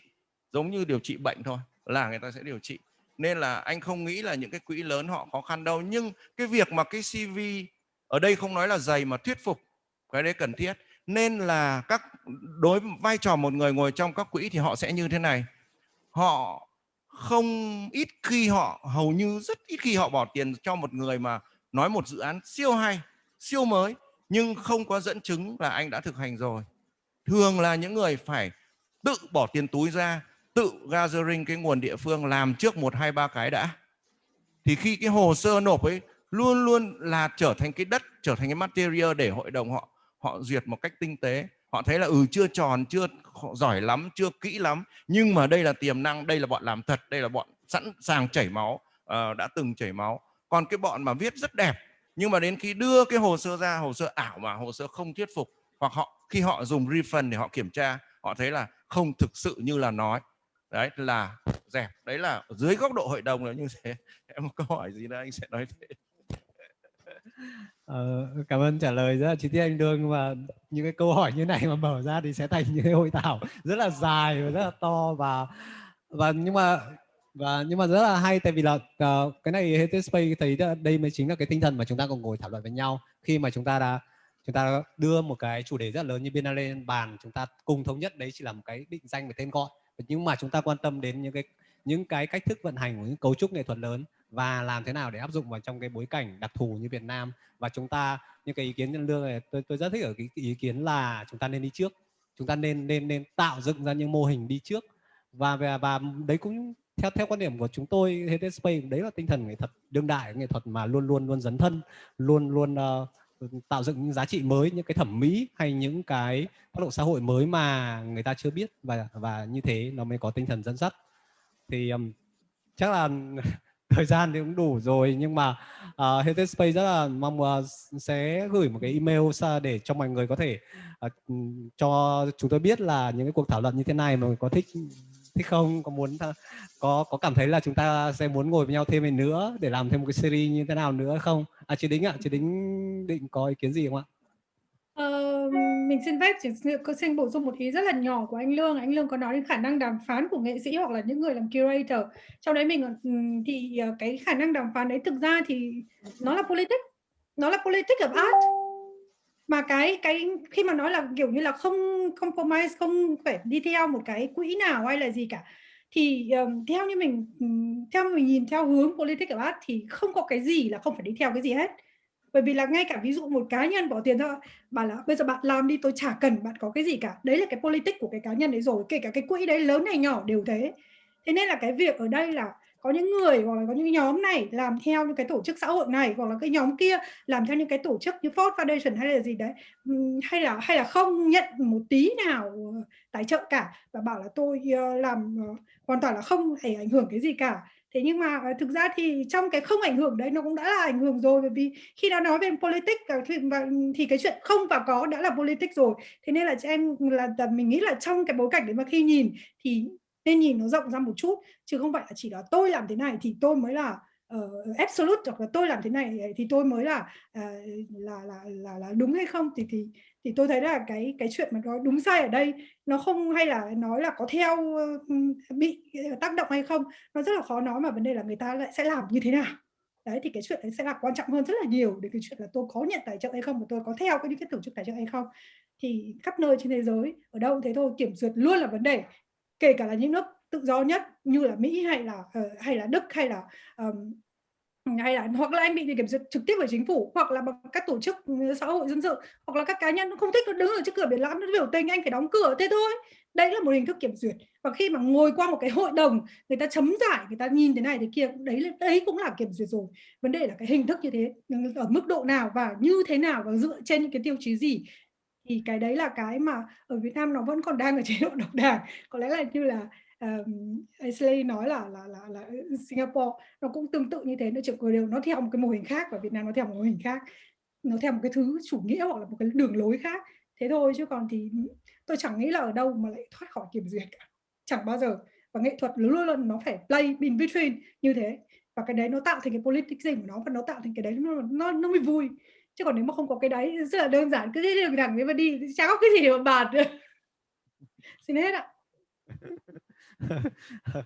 Cảm ơn chị Đính. Thế thôi, Tuấn chỉ xin muốn nói vài lời cuối để kết thúc chương trình. Cảm ơn mọi người đã thực sự là tham gia rất là cởi mở và có những chia sẻ rất là hay, và cảm ơn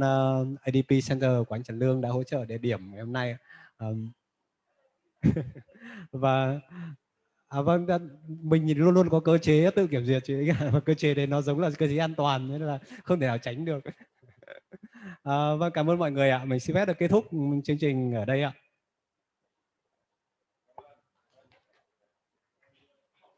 Cảm ơn Tuấn, cảm ơn mọi người.